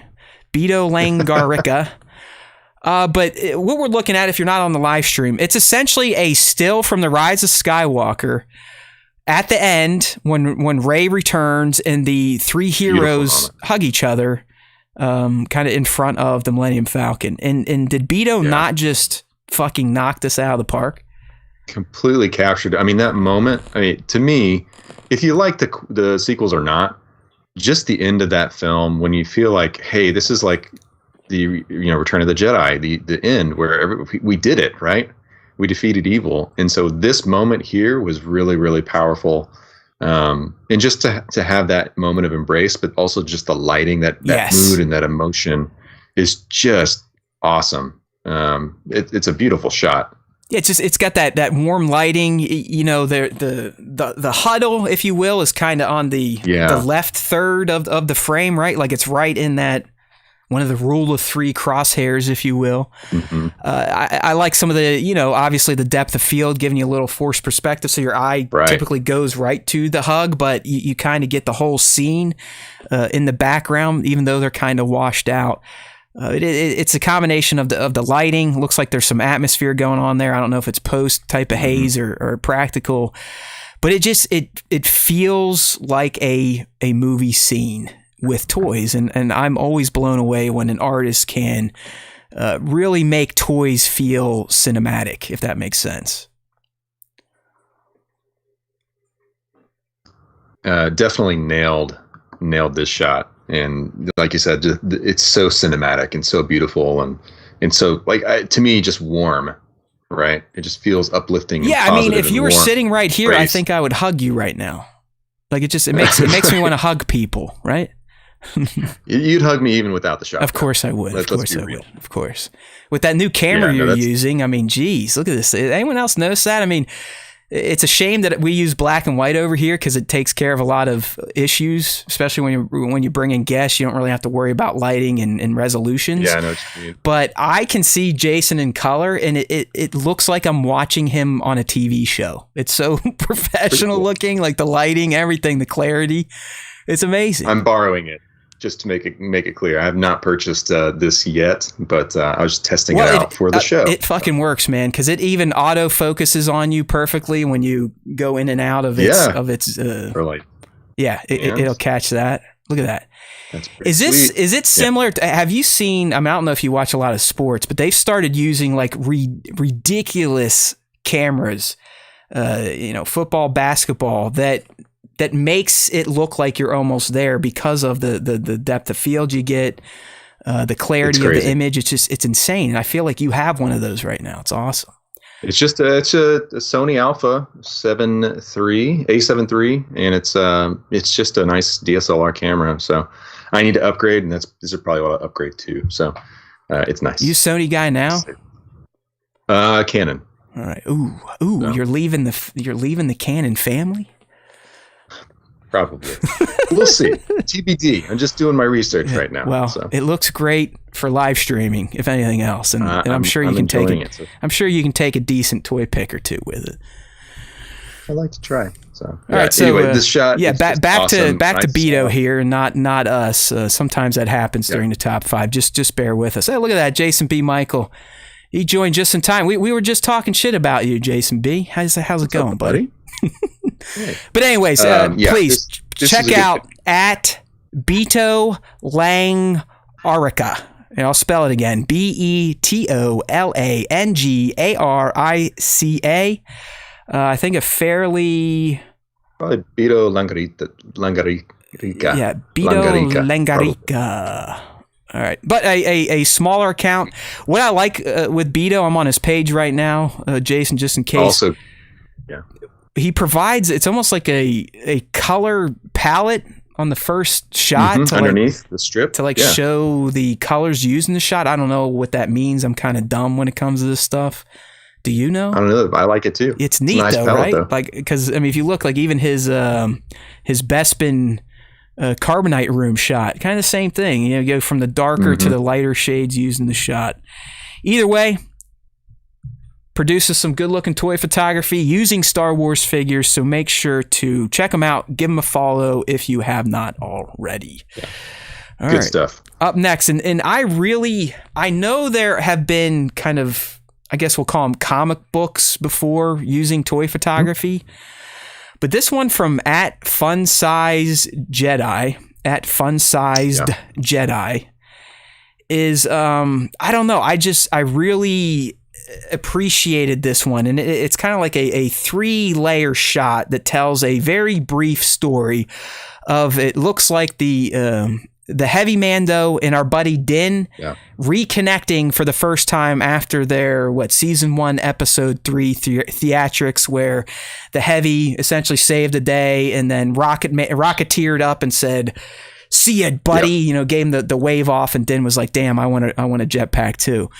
But what Fun Size Jedi did, it's like, it's almost like in the first panel, right, Jason? It's like he's either Din called out or he sensed that Din was behind him. He turns around, they see each other, and then the last one, they're kind of doing the Predator bro shake that our boy Grief Cardboard and the Terminator do in Predator.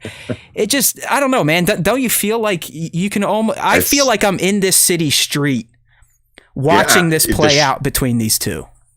It looks, I mean, again, going back to cinematic, this is a different type of cinematic where you feel like you're on the set, like you're behind the lens, looking at these guys acting out, giving that bro, bro handshake or whatever it is. Son of a bitch. That everyone knows what I'm talking about there. It looks really, really. It stood out to me when you showed me this shot originally. It really stood out because, one, looking at them one by one, at first, the other thing I love about it really tells kind of like a really quick story. Because at first, the first panel, he looks back, he's attention like, oh, something's about to go down. And he's confronting him in the next one. And then the third one, They're doing a shake. It's like, yeah, my dude. That is really cool. Yeah, it could have gone. That third panel could have gone any way. Yeah, like Din's head has a hole in it or something, because he just got blasted. They got knives at each other's neck or whatever it is. Yeah, no, it's beautiful, and just the way it's shot, it does look realistic, and the focus. I mean, it really shot with depth of field, and so the focus was really intentional on the characters and telling that kind of quick story. So yeah, and this is a fun-sized Jedi is a small account. I don't know if it's new. But some good stuff here, and clearly has channeled the Digirami master himself, because it looks like that's a technique used in a lot of fun-sized Jedi shots. The story of the Heavy even continued here. I mean, he's got him beating up some stormtroopers. He's taking a Din shot to the Beskar in this last one here. But good stuff, and then you get some of the close-ups if you scroll through. But I don't know. I like seeing different stuff sometimes. A lot of times every day when I'm going through these, trust me, there's a lot of great Star Wars stuff being sent our way. Yeah. There's some other stuff where it's like, hey, keep working at it. Those of you that come at me in the DMs, that's not the best way to kind of get featured. So. I know you're not going to stop, but sometimes, like I had to do to myself, just really evaluate what you're putting out. Yeah. And then look at some of the stuff that's getting chosen and kind of have a heart to heart with yourself and go, does mine stack up to this? No. Well, then, hey, keep working at it. We love everything we get, but there's some stuff. It's like, okay, hey, thanks for the tag, but keep practicing. No matter where you are skill-wise, you should always be challenging yourself, and you should always be trying to push yourself to make better work. Right. And comparing, in a good way, comparing your work to others, noticing those things that make shots stand out, like what makes you stop and see a photo and want to look at it, and like recognize and start seeing patterns that develop, and then try to implement that stuff into your work. Those things you start to realize. So it happens. I mean, even with me, when I see stuff, I'm like, that's amazing, and then like, how can I make my work better? That's really what it's about. And then if you do it enough like me, where you're looking at other people's art, you'll eventually be able to pick out who the artist is without even seeing their name, which I can pretty much do with, I'd say, at least 15 artists at this point in time. Jason being one of them, Black Series, Spencer, Jax. That's interesting. Sean is another one. I mean, it's just like, even though we all kind of beg, borrow, and steal tips from each other, everyone still has their own style. 100%. Yep. 100%. Yep. Even if you try to recreate the same shot, it's still going to look like a Jason shot versus a Matt shot versus a Zay shot versus a Sean shot versus a JMB shot. But I don't know. It's just, I'm no different than the rest of you. When you're on your phone, when I'm looking through these, it's what stands out to me. I'm sure I have my own style that I like from the community. But typically a shot that gets featured, it's being featured because it truly is standout level. And that's what fun-sized Jedi did right here. Just to spell it, because I don't know if you're catching the extra D in there, but it's FUNSIZED. JEDI, fun-sized Jedi. Give them a look and a follow. Good stuff. All right. Oh, here's one of our favorite real-ass painters right here, at Savvy Art. Yes. Nick himself has actually donated to her cause. He's bought some of her work. As he's over the summer, he's kind of become a Star Wars artist philanthropist. And that awesome. Anyone we feature on the show, if they offer something to buy, he typically goes out and takes advantage of that link. And I know he's gotten something from at Savvy Art. I think Sir Dork. I know Devin in here, Super Scoundrel. Yep. I don't know if Jason's. You got stuff to buy? Because if you do, I'll make sure Nick buys something from you. I got stuff I can give you too. So. That's what I didn't want to tell him. I'm like, a lot of these guys just send me like Christmas cards of their art, so I got it. But yeah. If you do send something to Nick, make sure it gets lost and wet and rainy, just like the Sir Dork art that he got, because they're always fun stories when Nick kind of recalls all his fails in life on the show. So I like to hear that type of stuff. But anyways, at Savvy Art, SAVVYYART, we've featured her multiple times. And if you're on the stream, you probably know why, because we're looking at a shot of Rey and Ben at the end of The Rise of Skywalker when he did become Ben Solo again. And her style is, you know, without breaking out the big D, it's very Disney-esque, like Disney perfect to me. Yes. You know, in a good way. Yeah. What era of Disney would you say? Is it this modern era that's kind of computer animated, or is it like one era prior? I'd say prior. Like 90s? Late 90s, early 2000s. Yeah, okay. Lion King, you know, when they started kind of incorporating some computer-generated stuff. Yeah. But I think, like, it's just, the lighting is beautiful. All of her work, if anybody's familiar with it. If you're not, you definitely need to go check out all the stuff that you can see that's posted. But there's, again, going back to, I think a lot of these things, they stand out, not only because they're just visually, like, just beautiful, like color palette, how it's rendered, but most importantly, it's really those storytelling. It's about the emotion. Yeah. And if you look in this photo, you've got Ren is looking at Rey, and I'm just wondering, like, what is he thinking? Like, this is a moment where he realizes, hey, we're on the same team. Like, and I genuinely like. Yeah, he's got like those big doe eyes. You know, he's like, oh, I know, right? Like you're almost waiting for, if this was a Disney movie, like the hearts start spinning on top of his head, right? Like, exactly. Like the hearts and the little bird. Like he's love cuckoo right now. Yeah, but you're right. I mean, here the other shot that's included in here, you have Kanan and Hera, another famous Star Wars couple, and here Hera's getting kind of the side eye from Kanan, but it's the same thing. Like, you can tell that these Star Wars gentlemen truly are enamored with their Star Wars ladies. And why shouldn't you be? Yeah. I mean, look how pretty Rey is. But at Savvy Art, like I said, she's one of our favorite. I mean, her style, again, to me, it just boggles my mind that she is not working for the studio. And I know not every artist is going to get those gigs, but a lot of times when I see the art that people are putting out on IG for free, a lot of times it's like, holy hell, you people have more talent in your fingernail than I do in my entire body, and more people need to know.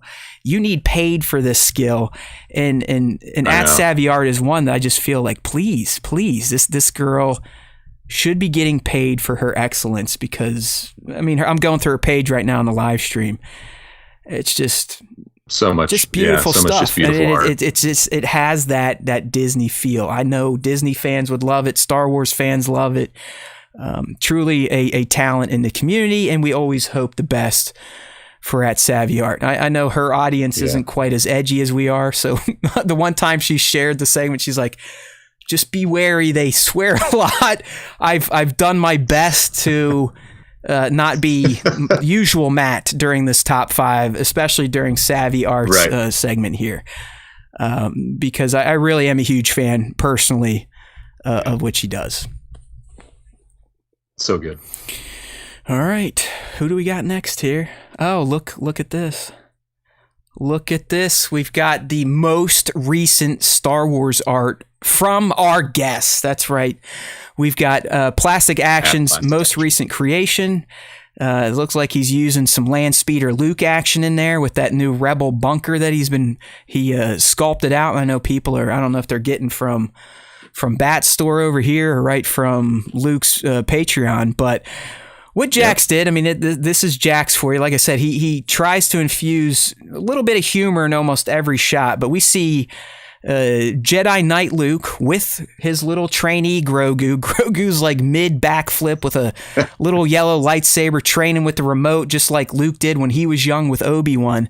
But Jason, to me, I think my favorite part with how great the main subject Ewoks. It's the 2 Ewoks in the back, like spying on this shit. You know, you got, I think that's Paplu, and I don't know if that's Low Gray or like Chirpa. Yeah, but they're sitting back there like, hey, what the hell's going on with this little green thing and this hooded figure here? Like what are they doing?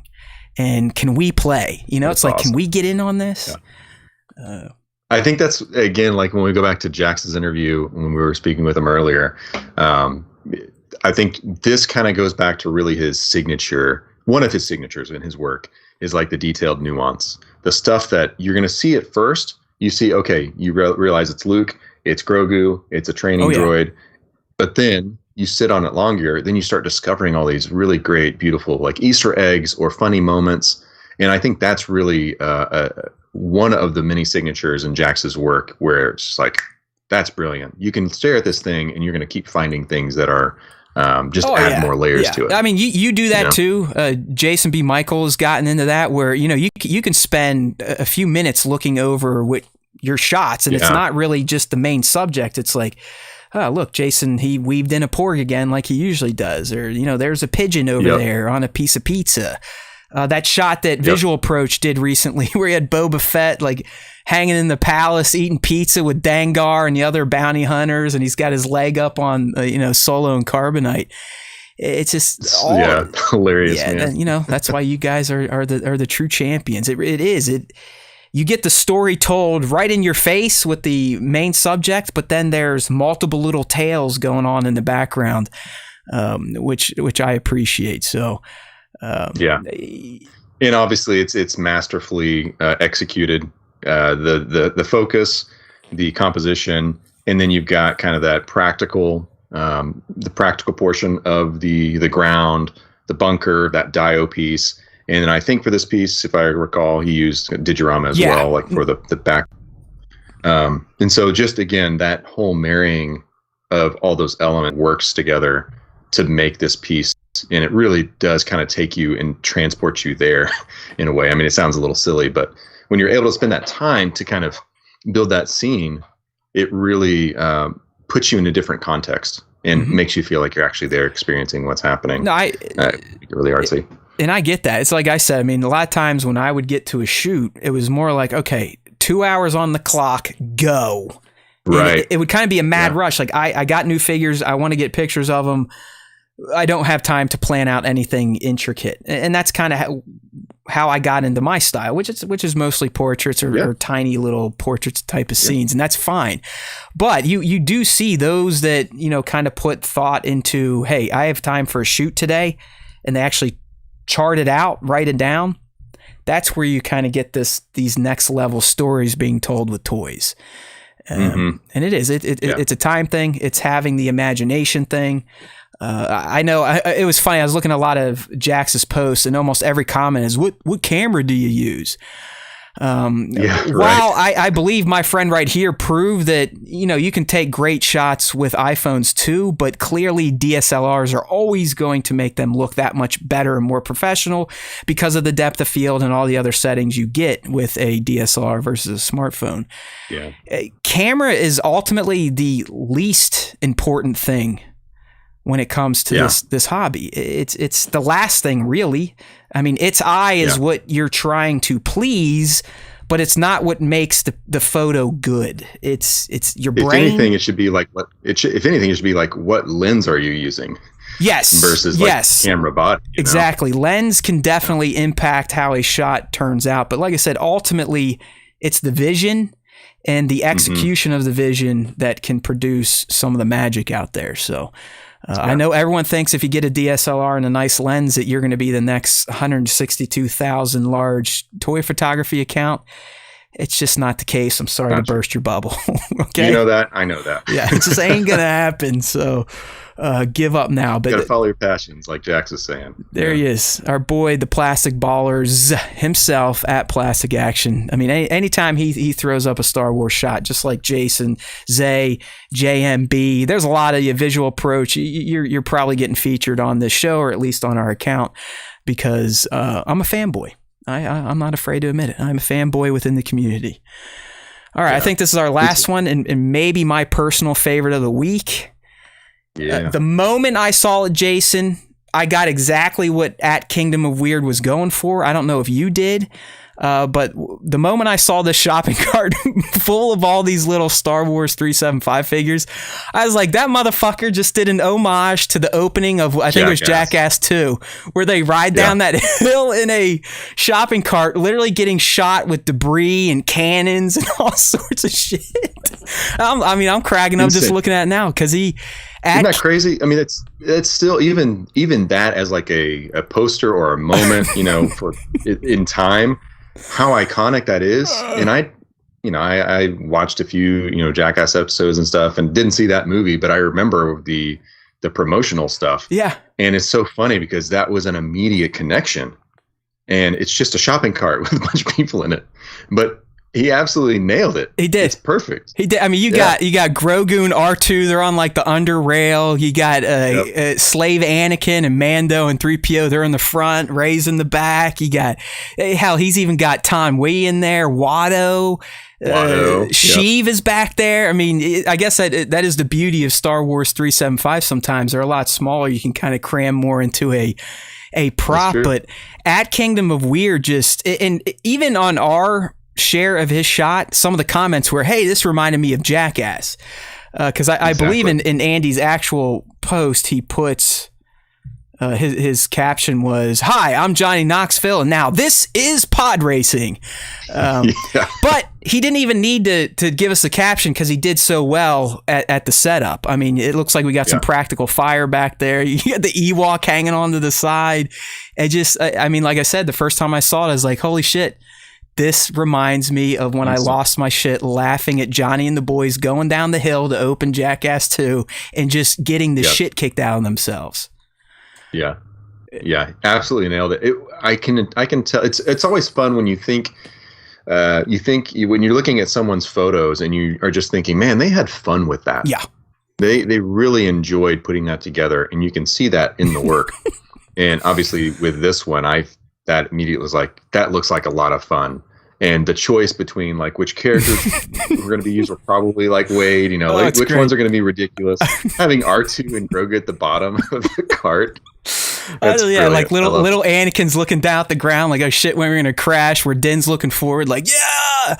But I do, anytime I look at it, it's like instantly, it's almost Pavlov's dogs. I hear the Jackass theme, like that, like the opening guitar, and then, it's just like, it's perfect. So Kingdom of Weird, you did your job, and you did it perfectly. Like I said, this was probably my highlight of the week. I laughed the moment I saw it when I featured it, and I knew if Nick wasn't going to pick it for the top 5, if he was going to do it, I was going to throw it in there some way or another, because it just, sometimes, Jason, I know you probably experience it too, but sometimes you just flip by a shot and you're like, man, that is a winner on so many levels. Yep. And this was one of them right here. I think Nick would have chosen this one. You do? For sure. I don't know. I do. Sometimes you don't think Nick's a dick. You never know. Half the times I think he just scrolls up and down and closes his eyes and sticks a finger on it and goes, all right, that's... You can only say that because you fired him. He's not coming back. That's the winner right there. So no, excellent stuff at Kingdom of Weird. And again, all Star Wars 375. He's one of the bigger 375 accounts out there. Him, TX Carlo. Who else messes in 375 a lot? I think Vin Faith has been doing some 375 lately. Skeleton Astronaut. Yep, Skeleton Astronaut. Force Dad Photography is huge in 375 and creating dios. It's like, man, don't you feel like if we would have just waited a few years, we probably could have stayed with collecting 375, because they are almost at Black Series quality level now, right? Oh my gosh. At this point, I gotta say, some of the vintage figures look better. Are better than the Black Series versions of the same character. I wouldn't say they're that much cheaper these days either, because I think TVC are what, $12-13 now. The Black Series, they're going to go up to like 25. I know, at least. All right, do you find yourself potentially dropping out of that line, or are you always going to stick with it? No, I won't drop out of it.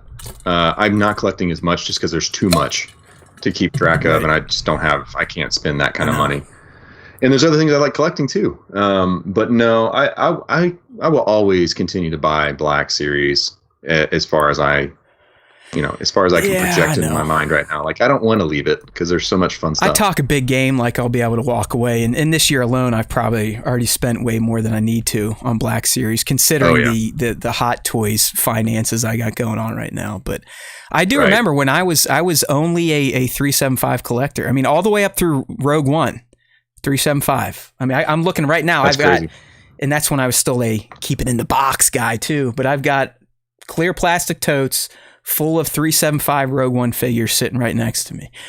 But I gave up because I was like, I want the Black Series because they look better. And look what these people are doing on Instagram. Maybe I can do it. So I was the asshole that went on eBay and bought all like the original black box with blue or orange stripes for way more than I should have, especially when Hasbro introed the archive program, where now they're all essentially $20 that I spent $80 to $100 on a piece. But hey, that's the life of a FOMO collector. Jason knows what I'm talking about, as do most of you. Yeah. Now it's nice because you're like, eventually they're going to remake a figure that you missed. So you might as well just hold off. Just wait. So, all right. Well, yeah, no, I love it. That wraps the top 5. You ended on a good one there, but really a bunch of great art, as we always feature on the Star Wars Time Show. Yeah, that's why you need to join in, at least for the fan segment towards the end of all the Star Wars talk. So at Kingdom of Weird, at Plastic Action, at Savvy Art, at Fun Sized Jedi, at Beto Langarica. Sorry, buddy. I'm a dumb American. I'll just leave it at that. Those were our top 5s. If you're not following them, hit them up. Rewind the tape if you need to see their names again, because we have it in.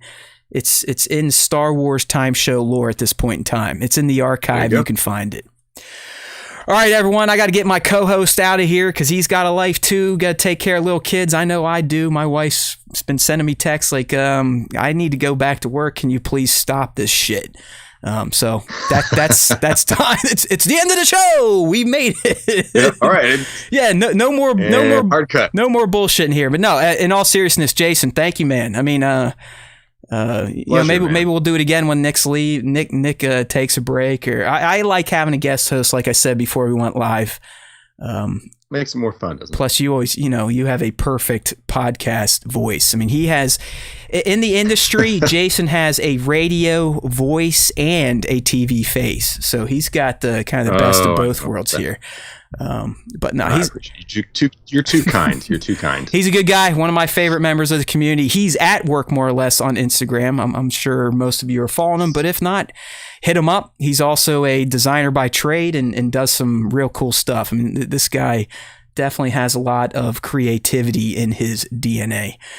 All right, people, it's the end of the show, so you know what time it is. It's time to get on over to StarWarsTime.net and at least remind yourself of where you can point non-Star Wars Time Show people to go. Because it's our home base. Absolutely. It's where our content is at. It's where all our jump-off links are at for all the podcast platforms that we're on. And yes, we're on all the good ones. There are no excuses. If you like doing the audio only, we like I said, we've got the main platforms. Just go to StarWarsTime.net, click around, poke around, scroll around. You will find the path to righteousness. We also have our YouTube link on there. And I've even made it easy. You just got to click on the button that says subscribe, and guess what? It'll auto-subscribe you, so you don't even have to do 2 clicks to join in on the video fun, the live stream fun that the Star Wars Time Show puts out on a weekly basis. That's right. We do the show every Tuesday live. The audio-only version comes out on Wednesdays. And then just, depending on how the Star Wars week goes, there may be some other video content that I put out because I am consumed with this galaxy that is so far, far away. And might I add, not real. But hey, it's my hobby and it's what I want to waste my time on. So screw the rest of you. All right, people. That's right. Or come along. Or come along with us. There's always time for Star Wars time. We love you. We want more of you. It's the people that matter. It's not the money. It truly is. Like the more people that join in and have fun, join in the chats, hit us up in DMs. That's what we live for. I've said it a million times and I'm not bullshitting you. I don't care if I don't make a cent from the Star Wars Time Show. It's just knowing that there are at least tens and tens of people out there that like listening to me and Nick and at times Jason on a weekly basis. Because there truly is always time for Star Wars time, right? Say whatever. There's always time for Star Wars time. See? For Star Wars Jason knows it. The chat knows it. The world knows it. We just need the rest of you that are willing to give up a few hours of your week to listen to 2 bozos talk about it to know it too. All right? StarWarsTime.net. And if you listen to the show, there's an added bonus. If you listen to the Star Wars Time Show, the Force will be with you. Always. Always.